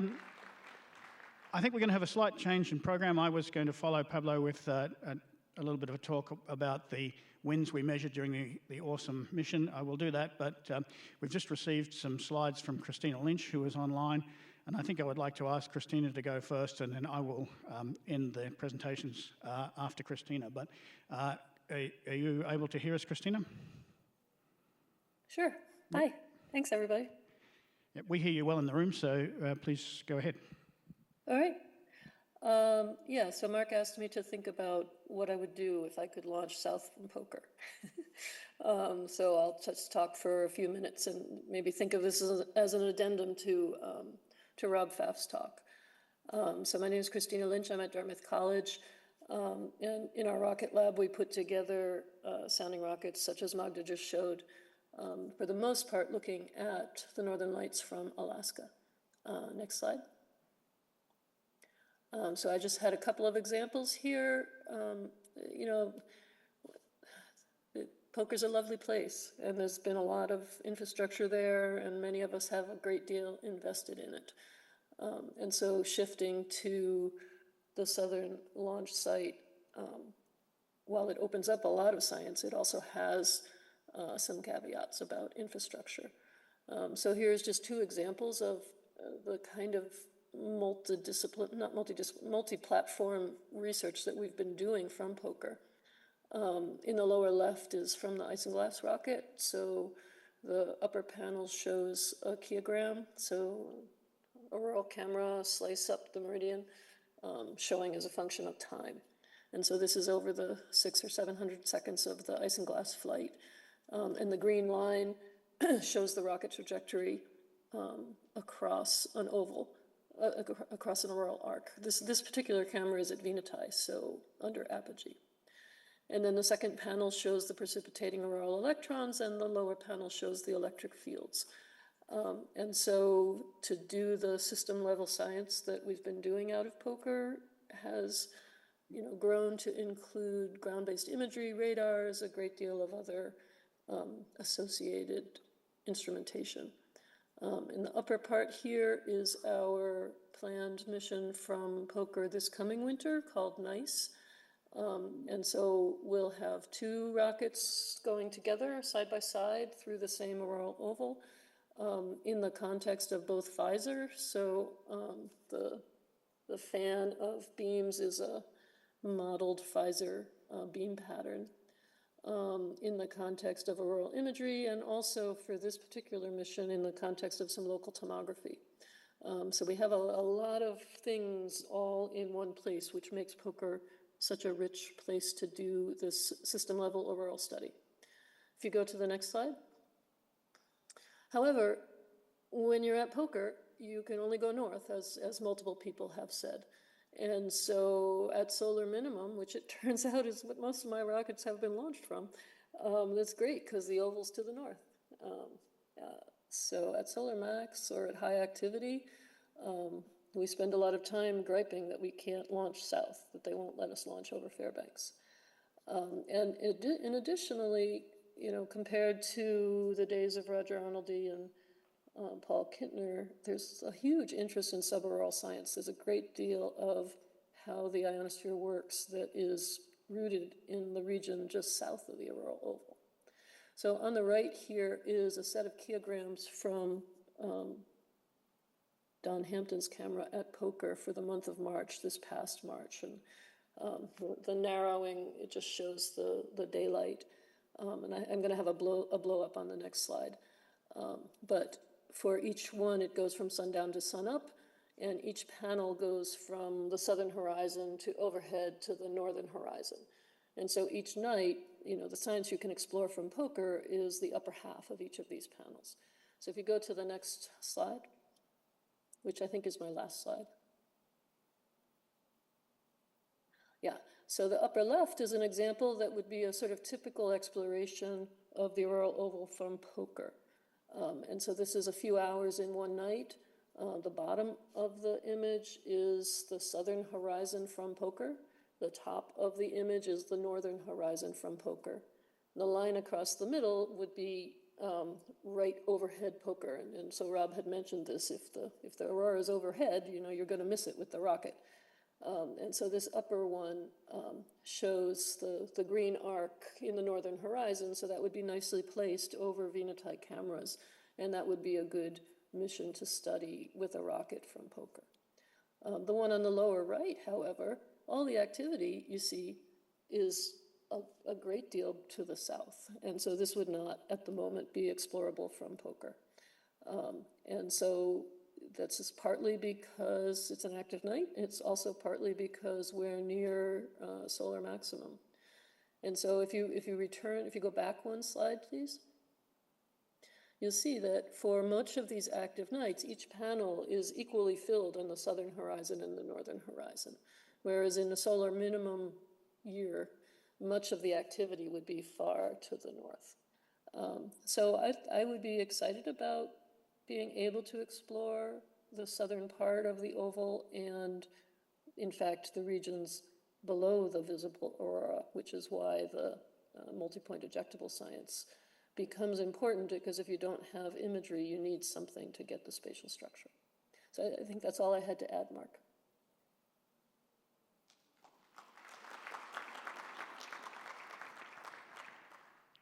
Thank you, Christina, and yeah, a very good point that there's a lot of interest moving further south from Poker during solar maximum. So, questions for Christina?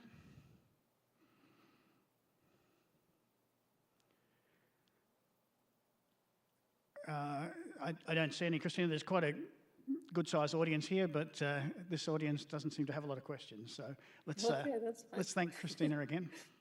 All right, I'm looking forward to hearing about your mission, so go for it. All right, thank you.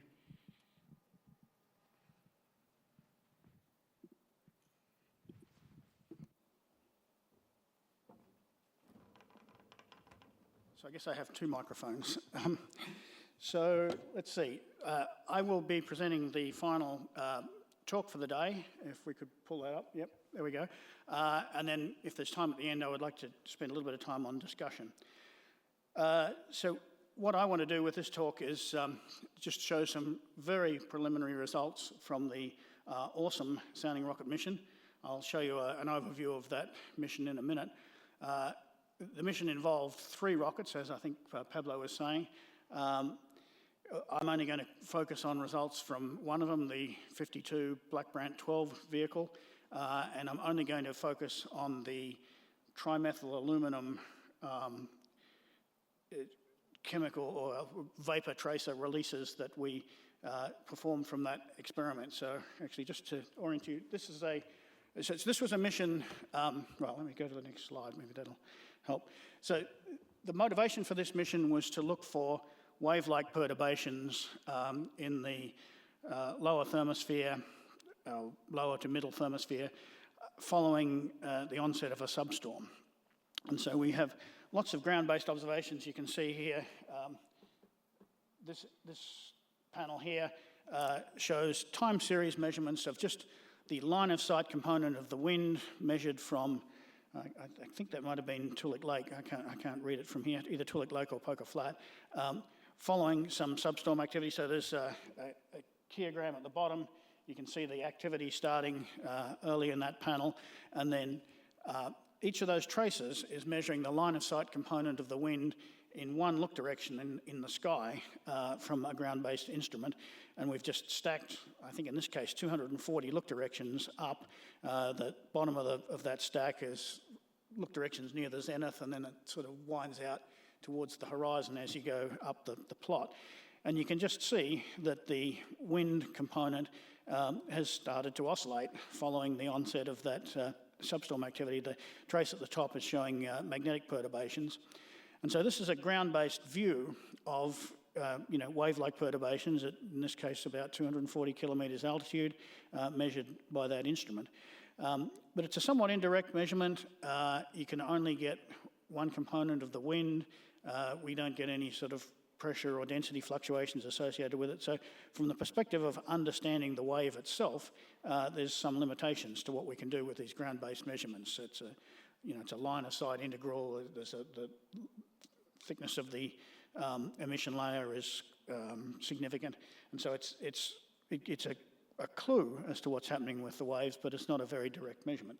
So we wanted to actually fly rockets through the thermosphere following the onset of a substorm.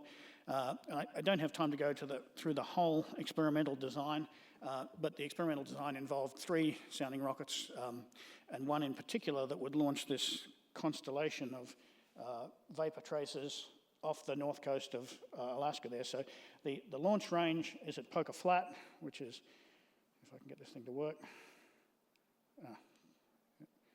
Yeah, the launch range is at Poker Flat, which is down here at the bottom. We had observatories at Utqiagvik, which, oh, come on. Let's see. Try that one more time. Yeah. Utqiagvik is there on the north coast of Alaska, formerly known as Barrow.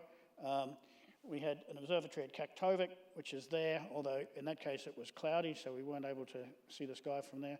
An observatory at Toolik Lake, an observatory at Venutai. Well, I said Coalfoot there, but we actually had an observatory at Venutai, and we had an observatory at Eagle down here. Anyway, it's too hard to point with this thing. And so we launched these rockets. Each of them carried these vapor tracer payloads that release a visible tracer you can see in the sky, and from those ground-based sites we would just photograph the movement of those tracers. And we also had some ejectable pressure gauges. So let me just go back. So this is a photograph of the releases from the 52 vehicle, the Black Brant 12, taken from Utqiagvik. So you're looking east, more or less along the coast of Alaska, to a constellation of releases that appeared. The upper releases there are at about, I think, 240 kilometres altitude, and what I'm going to be focusing on today are the trails that we got from the trimethyl aluminum. This portion, these squiggly lines that we formed in the sky here. We're performing analysis on all of these ejected tracers, but I'm going to focus on that portion there. And so for this vehicle, on the up leg of the flight, the vehicle ejected 20 sub-payloads. Some of them, all of them carrying vapor tracers, and it also ejected some pressure gauges, but I'm focusing on the vapor tracers here. The upper sort of coloured clouds that you see here were produced by a combination of barium and strontium that was released by those ejected sub-payloads. So they're ejected on the up leg, they separate out, and then on the down leg they release their payload, their chemical payload, to produce the visible clouds that you see there. So the barium and strontium produce those sort of elliptical-looking clouds, and the trimethyl aluminum, it turns out, it's a liquid that we detonate the sub-payload, so we produce a cloud of droplets from that, and then those droplets move down through the atmosphere and ablate, and on the way down, the liquid turns to vapor, and it leaves a vapor trail behind it, which you can then use to, as that trail moves with the wind and distorts with the wind, you can use it to measure the wind field. And you can just look at that picture and see that, those tracers were originally essentially straight lines following the trajectory of the rocket. You can see the wiggles that have formed in them, and without knowing anything else, you can say, well, there's a pretty complicated wind field going on up there, just looking at how distorted they are. And some of those distortions, I think, are indications of the waves we were looking at. In the background, you see aurora, and the whole thing is, spectacularly pretty, I think. I mean, we did a really good job of getting a nice, visually appealing experiment. So that was the layout of the whole experiment. So I haven't got time to go into why the three rockets and how it all fitted together, but that's the layout of the experiment that we performed.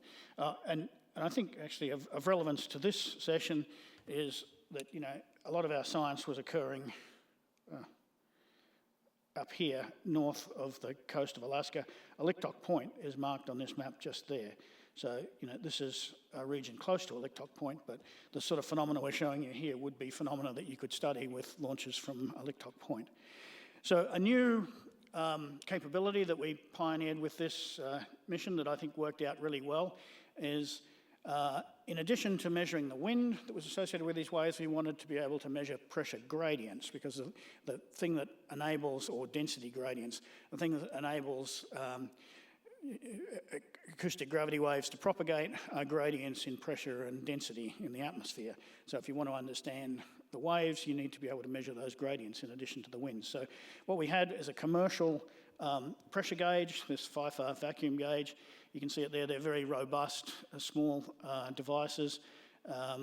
And we were able to carry one of those sensors inside a 4-inch diameter sub-payload section that just fitted almost exactly in the envelope of the swarm platform that Kathy and others have been working on for quite some time now. So we were able to put these gauges into the experiment section of an ejectable. On the left of the bottom panel there, you see the infrastructure stage that carried the rocket motor and the power supply and telemetry and accelerometer and all the other things that you need to support that. So we ejected 4 of those from each of the 3 rockets, and we've just got a very preliminary look at the data at the moment. These are altitude profiles of the pressure readings that have come back from 4 of these ejected pressure gauges. We can see differences between them. This is not from the 52 vehicle, this is from one of the 46 Terrier Orions, or no, Terrier Malamutes that we used. But a couple of things to note is that when we were doing the link margin analysis for the telemetry, it seemed likely that we would get quite a lot of telemetry dropout. So these ejected sub-payloads send their data back to the parent vehicle with a little local telemetry link, and then the parent vehicle sends that back down to the ground. We also had direct-to-ground telemetry, receivers on the ground listening directly. But we received data throughout the flight with much higher, way fewer telemetry dropouts than we were expecting. So sending the data back from the instrumented sub-payloads worked really well. And so that's a capability that people can use if you want to fly other sensors, like PIPs, for example, and you wanted to send them out over larger distances. We were getting telemetry back from 25 or 30 kilometres separation from the main payload, I think, and that was really encouraging because we didn't expect it to work quite that well. So we're just looking at that now. There's a lot of additional work to be done there. There's a movie here that I won't play in my PDF, but is it possible for you guys to swap to show? Yeah. So this is a movie taken from Poker Flat, and just to the left there, you saw the constellation of releases. And the thing to note here, I want you to look at it and just watch those blue traces there and see how long we were able to follow them for, and just what a large proportion of the sky they ended up covering. So that the releases at the beginning are all very quick. This is taken from Poker Flat, so this is about, I think, 600 or 700 kilometres away from where those releases actually occurred in the sky. So just hold that movie in your mind as a thought, and if we can go back to the presentation. And if I go to the next slide. So what I've got here is that these are still frames taken from Utqiagvik, looking east towards the releases. And I've got about 4 or 5 frames, and I'm just going to step through them, and you'll be able to see the movement of the traces frame to frame. But a couple of things to point out. First of all, this is not just the raw camera image. This is a camera image that's been ingested into our triangulation software, so you can see a grid in the background which gives altitude and azimuth look direction coordinates. You can also see a whole bunch of red dots in the middle of the picture there. So there's stars in the image, and there's also an astronomical catalogue that tells you where those stars should appear. So when we take these images, one of the first things we do is we identify several hundred stars in the image, and we tell the software, this white blob in the image is this star in your star catalogue, and if you do that for a few hundred points across the image, you can then warp and distort the image so that it lines up with the grid of look directions you see there. So what that means is that every pixel in that image now has a calibrated look direction that has been calibrated by the stellar background. So that's an absolute calibration. So long as you know where the camera was located, and so long as you know the time you took the image, then forcing the stars in your picture to fall on top of the stars from an astronomical catalogue makes everything be absolutely calibrated in look direction, which is what we've done. There's a blue diagonal dashed line coming down from the top. That is the trajectory of the rocket itself now projected into that image. Now, once you know the altitude and azimuth of every pixel, if you know the 3-dimensional location of the rocket in space, you can predict what pixel that rocket would have been seen at in the picture, so we can trace the rocket trajectory onto the image. There's a particular target identified in this image. I can't even see from here which one it is, but there's a sort of a yellow dotted line passing left and right across the image. That's the look direction to that same target from a different camera located at Tulik Lake rather than Utqiagvik. So that's how we actually triangulate the position, is by finding the intersection of the look directions. There's some dashed wobbly lines drawn on that picture. That's my student Athul, who did this analysis. So I wrote the software, but he did all the analysis for it. What he has to do is he has to actually trace onto the image manually by hand the shape of the trail. And that turns out to be by far the best way to track how these trails distort by the wind, is to actually zoom right in and you trace it carefully by hand, and you do that frame by frame, and then the software takes that once you've traced it on the image, you know the altitude and azimuth look direction for every point on the trail. You can do that for several images, and you can identify now the three-dimensional shape of the trail in space. You do that for a few time steps, and you get winds and wind shears and things. There's also two blue lines that form a little triangle at the bottom there. That's a bug in the IDL software. That's supposed to be the horizon line, but the software makes a mistake, and I don't know. I haven't been able to stop that from happening yet. So if I just, let me go back. So what I'm going to do, I'm going to step through quickly here a few time steps, and you can just see those traces moving in space, and you can see those trails distorting in shape as we do that. So you don't need to know anything else. You can look at that, you can look at that, and you can say, oh, these things are moving, and the trails are warping, and they're warping a lot. So to give you an idea, I think each of those squares near the middle of the picture, each of those squares is about 30 kilometers on side, and each of the time steps here is 30 seconds. So it works out that the top of those trails are moving, I think if we're looking east here, they're moving to the right in the picture, so that's moving southward, and they're moving southward at about 300 meters per second. And you can just see how much the trails get warped and distorted. So this is really very large amplitude wind perturbations that are being tracked here. So once you've done the triangulation, you can do all sorts of analysis on it. So this is just a latitude-longitude map of all those trails at a whole bunch of times. So on the right there are the individual times, and I think these are probably about 15 seconds apart in time as shown here. You can't really tell much from that other than the fact that there were 4 trails released, and that's where they ended up. Actually, I will go back and make one other comment, if I may. Let's see, I can't zoom in on here. These trails almost, we almost got them for free as a byproduct. The original intention of this experiment was that we would release the trimethyl aluminum by detonating a little canister, and that would produce a cloud similar to the ones that you see up the top.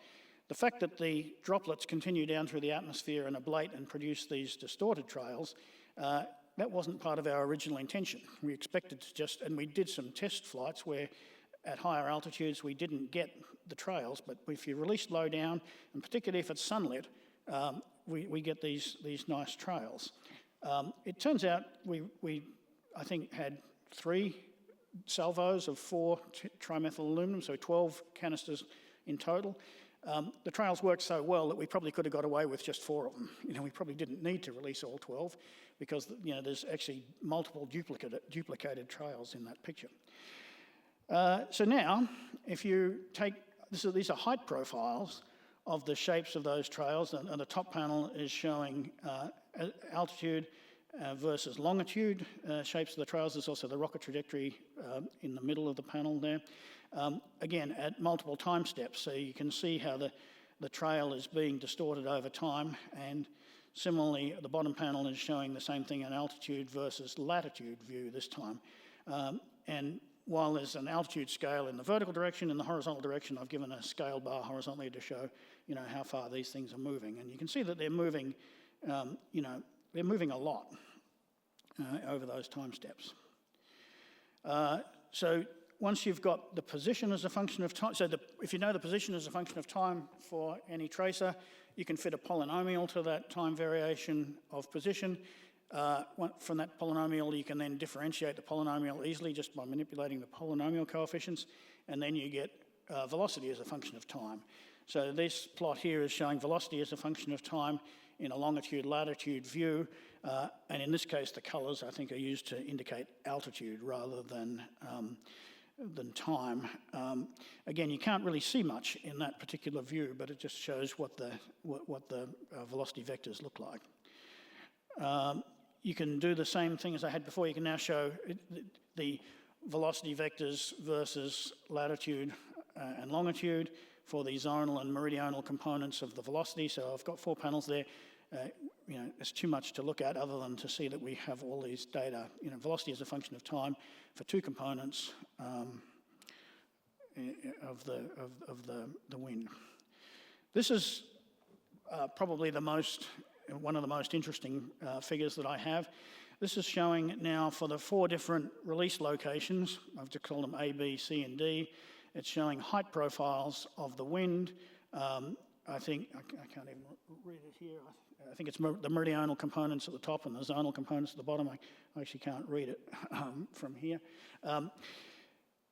The black curve is the time average height profile of the wind measured with that trimethyl aluminum release.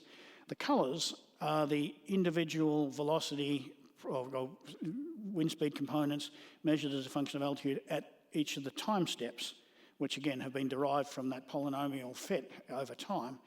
And what you see is that in the lower portions of the trails, there's very little time variation. The wind looks the same at all time steps. But between 100 and 120 kilometres or above 100 kilometres, there are times where the wind is changing with time and changing rapidly with time.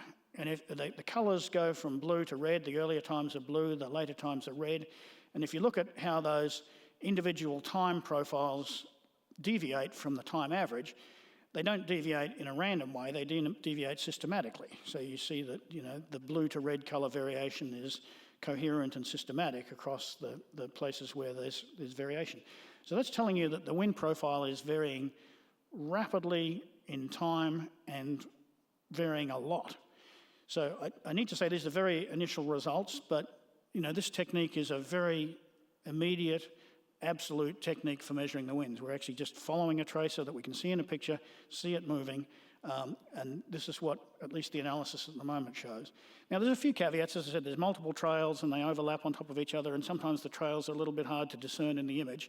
So it's possible that there's some artifacts in these plots at the moment, but I think the general picture is not going to change very much. And I have a poster where we've done a similar analysis with very similar data for the CREX-2 mission from Norway that was conducted in 2021, and we see the same thing. We see these layers where there's large perturbations in the wind and rapid variations in time.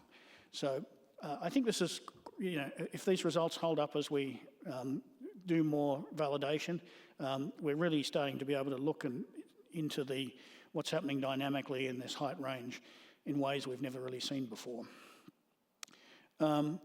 Let's see, because we've got 4 release locations, you can take the wind profiles and you can do first order spatial gradients of the wind. So you can do du by dx, du by dy, dv by dx, dv by dy. These are the results you get there. And all I'll say about that is, well, you can combine those 4 gradients into horizontal vorticity and divergence, which is probably more meaningful dynamically. There's a couple of outliers near the top, which is why the upper portion, we'll probably clean those up. But at the moment, we've still got a couple of outliers from our triangulations near the top. But the key thing to see in this is the size of those, the magnitudes of the vorticity and divergence. And particularly if you look at the divergence plot, that's peaking at 2 by 10 to the minus 3 reciprocal seconds, or 0.002 inverse seconds. That probably means nothing to you, but I think if you take the inverse of that, it has units of time, and divergence is what you get if you blow something up. It's divergent, everything moves away. If you're measuring a divergent wind field, if you take the divergence and you reciprocate it, the answer you get is essentially the time that it took to go from when it exploded to when you measured it. The time you get out of that is I think, something less than 20 minutes. I can't remember. It's really quite small. Now, of course, the atmosphere is not exploding, I don't think. But what that does say is that a divergence that large, this is a really, really large divergence to see in the atmosphere. A divergence that large can't persist for very long, or else terrible things would happen. So this can only be a signature of a rapid fluctuation, which is almost certainly something would be associated with a wave. It's a very large dynamical perturbation. You can also come up with height profiles of acceleration, and this is my last slide. And again, if you look at this, and we need to be clear, we need to do more validation. But down here, the peak acceleration you see on that plot is 2 meters per second squared. That's 1/5 of a g. And that's just insane for the atmosphere to manifest that. You'll see it's in a narrow layer. You see, at the other traces, you see similar magnitude accelerations in the other direction. But these traces are, relatively coherent, and they're not complete noise. And I suspect, so this triangulation is done by hand. It's done by identifying sometimes faint portions of the trail. So I suspect if we go back and really try to clean this up, these profiles might become a little smoother and the peaks might get a little smaller, but not by a lot, I don't think. So I think this technique is a really immediate, direct, in situ technique, and it's showing really quite large amplitude dynamics that I don't know of another way that you would measure at the moment. So I think that's my last slide. Oh, no, it's not my last slide. I've got a little bit more. So the last thing I wanted to say, because, I think that's pretty amazing that we saw that, but I want to show you something that I think is even more amazing. Maybe not that important scientifically, but just jaw-droppingly amazing. This is the size of the canister that carried the trimethyl aluminum. You can see Sean, our mission manager, is holding one of those canisters in his hand there, and it's about 7 inches long. The volume of trimethyl aluminum that's in there is about 400 millilitres. It's a little bit more than a soda can of material. Here is a triangulation. I wish I could zoom in on this. I can't. But here's a triangulation of, when I showed you that movie, I said, look at those blue clouds that were stretching across the image. They stretched so far that they drifted out of the field of view of our cameras that were up close to the release, that were focused on the release. But this is a photograph, or a triangulated image taken from Poker Flat compared to Toolik Lake. And you can see that that big orange thing at the left is the look angle from Toolik Lake. You can see it intersecting the cloud from the cloud location, or the location at the end of the trail, taken from Poker Flat. So Athul has identified the end of the trail with that yellow ellipse there. He did the same thing in the corresponding photograph from Toolik Lake and was able to get a location for that tip of the trail. On this same slide, he triangulated as far as he could to the opposite end of that trail. There's actually 4 trails there, but he found the opposite end of the trail that's triangulated there, and it was about 175 kilometres away. We couldn't follow with triangulation after that, but this is, I think, one of the later images taken from Poker Flat of that same thing. You can see now, you can see the sort of blue clouds spread out across the whole image there. I think the white lines that Athul has drawn on there's 2 of them. There's a white line with a little gap. The one on the left is about the 175 kilometres that he got from the triangulation. The tip of that particular trail is at the other end of the white line, so that's about another 170 kilometres away, bit more, 175.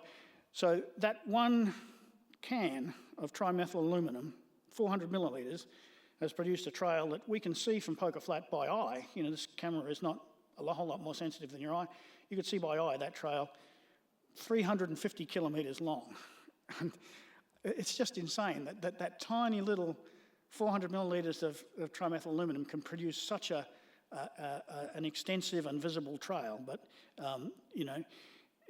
this is a 24 millimetre lens. The cloud is 700 kilometres away from the camera. That's just how big that thing is. And the reason we can do it is that normally trimethyl aluminum, you see it because you release it at night and it oxidizes in the atmosphere, and as a result of the oxidation, it produces a visible glow. That's the mechanism we would normally use to see trimethyl aluminum at night. These trails are sunlit, and what you're seeing is resonant scattering of sunlight from the trimethyl aluminum. So the chemical oxidization depletes after a while. You've oxidized all the chemical, you stop seeing it. But the sun keeps shining, I think. So long as the trimethyl aluminum is there and dense there in enough density to make a visible scatter, you'll still see it. So this is about, I think, 20 or 25 minutes after the release, and the trail has extended out to that huge extended feature that we can see. And I just think it's astonishing that so little TMA can produce such a large and traceable feature. So I will stop there. And in fact, we've just gone over time. I had intended to have a little time for discussion, but I think I used far more time than I should, and we've just gone past time. So.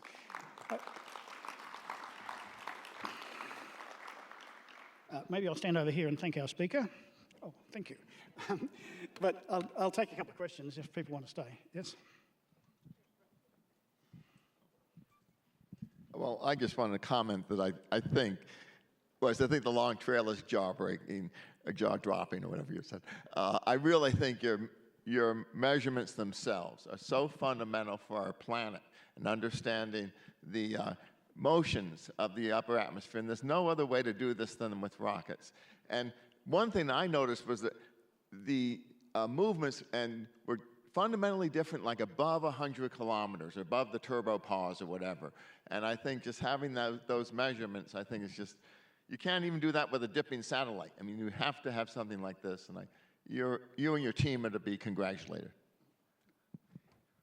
Well, thank you for that. And one thing I neglected to say, and I should say, is that this whole experiment depended on a huge number of people, including about 10 or 12 graduate students who are out in the field operating cameras and things. So it was a really big effort, and I think the students really made a big contribution, and it was a very good experience for them as well. But any other questions, Brian?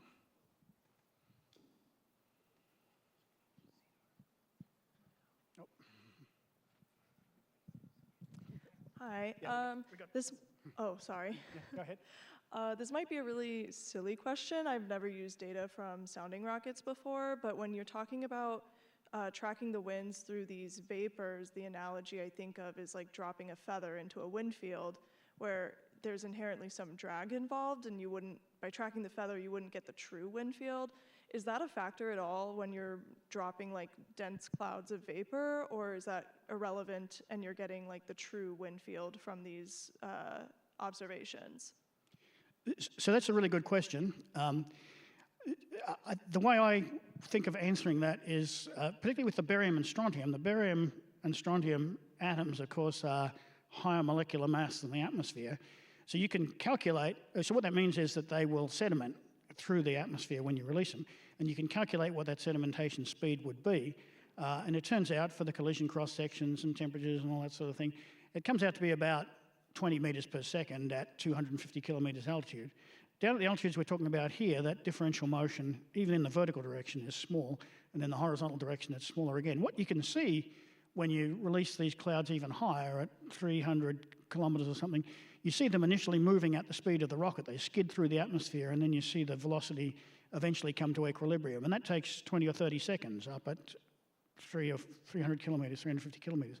Down here, that time constant is fractions of a second, I think. So the answer is, all indications are that it really is an absolute measurement of the wind.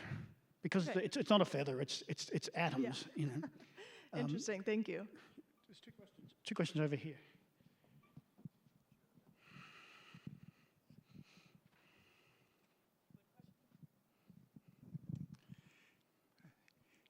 Thank you, Mark, for pulling this project off. It was indeed a wonderful achievement, and my congratulations to you. Thank you. My question for you is the shear layer around 120, 130 kilometers, and you worked out the horizontal divergence and vorticity and so forth. What was the nature of the vertical winds that you would predict on the basis of those results? I mean, are we talking about really large magnitude of vertical winds because the divergence is so large that you found? So again, that's a really good question. A couple of comments. Firstly, because of the continuous trail, at least at this version of the analysis, we can't measure the vertical wind, because in order to measure a vertical wind, you need to see something moving vertically. And at least initially, that trail is itself vertical, and so there's really no modulation in the vertical direction. It's very difficult to actually track motion in the along trail direction. Particularly as the trail evolves later, we may be able to get some direct measurements of vertical wind, but we haven't attempted that yet. In terms of what vertical wind speed we would predict, I guess you're alluding to the Burnside relation between divergence and horizontal divergence and vertical wind? The mass continuity relationship. Right. So that's a rather tricky relationship, but roughly, you would take the horizontal divergence and multiply it by the scale height, and that would give you a prediction of the vertical wind. I haven't done that calculation yet, but I think it would be quite large. So, particularly at that, 0.002 reciprocal second divergence. That's a really large divergence. So I think that would correspond to a large vertical wind. So we need to check into that. But as I said, the measurement, we can't measure it directly at the moment. The ground-based SIT-30 fabric probe measurement of vertical winds have generally indicated fairly large vertical winds for an event of this kind. We're talking 20, 30, 40 meters per second, which is huge, generally speaking, for vertical winds in the thermosphere. I think that's correct, although unfortunately, because these measurements occurred off the coast of Alaska, we don't have a Fabry Perot underneath that to measure the vertical winds in that location. But yeah. Brian, did you have a question? Yeah, a lot of questions have been answered in the discussion. Is that okay for now, or I don't want to interrupt? Well, I think we're pretty much done, so if you have a question. Sure, yeah. So I'm Brian Harding from UC Berkeley Space Science Lab. My colleague Claire Gasquet and I are kind of trying to get more involved with the science, or the sounding rocket community. Our interest is in the subauroral region, so it was really exciting to hear all the possible opportunities for like SAIDs or Steve. But my sense is there's two big challenges, so I was hoping to get a sense if there's anyone in the room that has answers to these. One is the location. I have a map I'd be happy to show anybody, but it suggests that SAIDs happen most often directly between Kodiak and Poker Flat. And so if you can only launch south from Kodiak and north of Poker Flat, obviously that's a problem. The second one is the hold time, right? Steve's pretty rare, SAIDs are pretty rare. If we only have a 2-week hold time, I don't think there's really a chance. So I'm open to any suggestions on that. Both of those topics are when in my list of, had we had time to discuss things, both of those were topics I wanted to raise. In terms of the hold time, we might find otherwise, but if there's a really compelling scientific reason, I can imagine us proposing a campaign where we might ask, we'd have several missions waiting to launch, but in return for having several missions in the field at once, maybe we would ask for a longer window. And if maybe instead of the traditional 2-week window, we might ask NASA to support a 4-week window. That might be something that's feasible. If the science says that's what you've got to do, then that might be something we could do. In terms of that band of inaccessibility where you can't launch south from Poker and you can't launch north from Kodiak, it might be possible to at least launch east or west from Kodiak with a smaller vehicle, so you might recover some of that limitation there. And we could certainly look at that. It's also, I think something else I had wanted to raise was whether for a sounding rocket mission you could have, so normally we have one pre-approved trajectory and that's what you're going to launch on. But if you're trying to target something like Steve, maybe you go into the mission with 8 pre-approved options, and 10 minutes before you launch you say, all right, please set the launcher settings to trajectory number 5, because that's the one that might hit the target that we're looking at. So that's something I don't think we've done typically, but maybe if you've got them all pre-analyzed, you could select them late in the piece, particularly when you've got such a wide range of azimuths to choose from both of those sites. There is precedent where you're able to, a family of trajectories. I don't think it was done recently, but I know Mike Kelly did it, and it's Wallops has entertained it. And that would be the sort of thing you'd have to do if you wanted to target an individual Steve arc. you know. But we're 15 minutes over.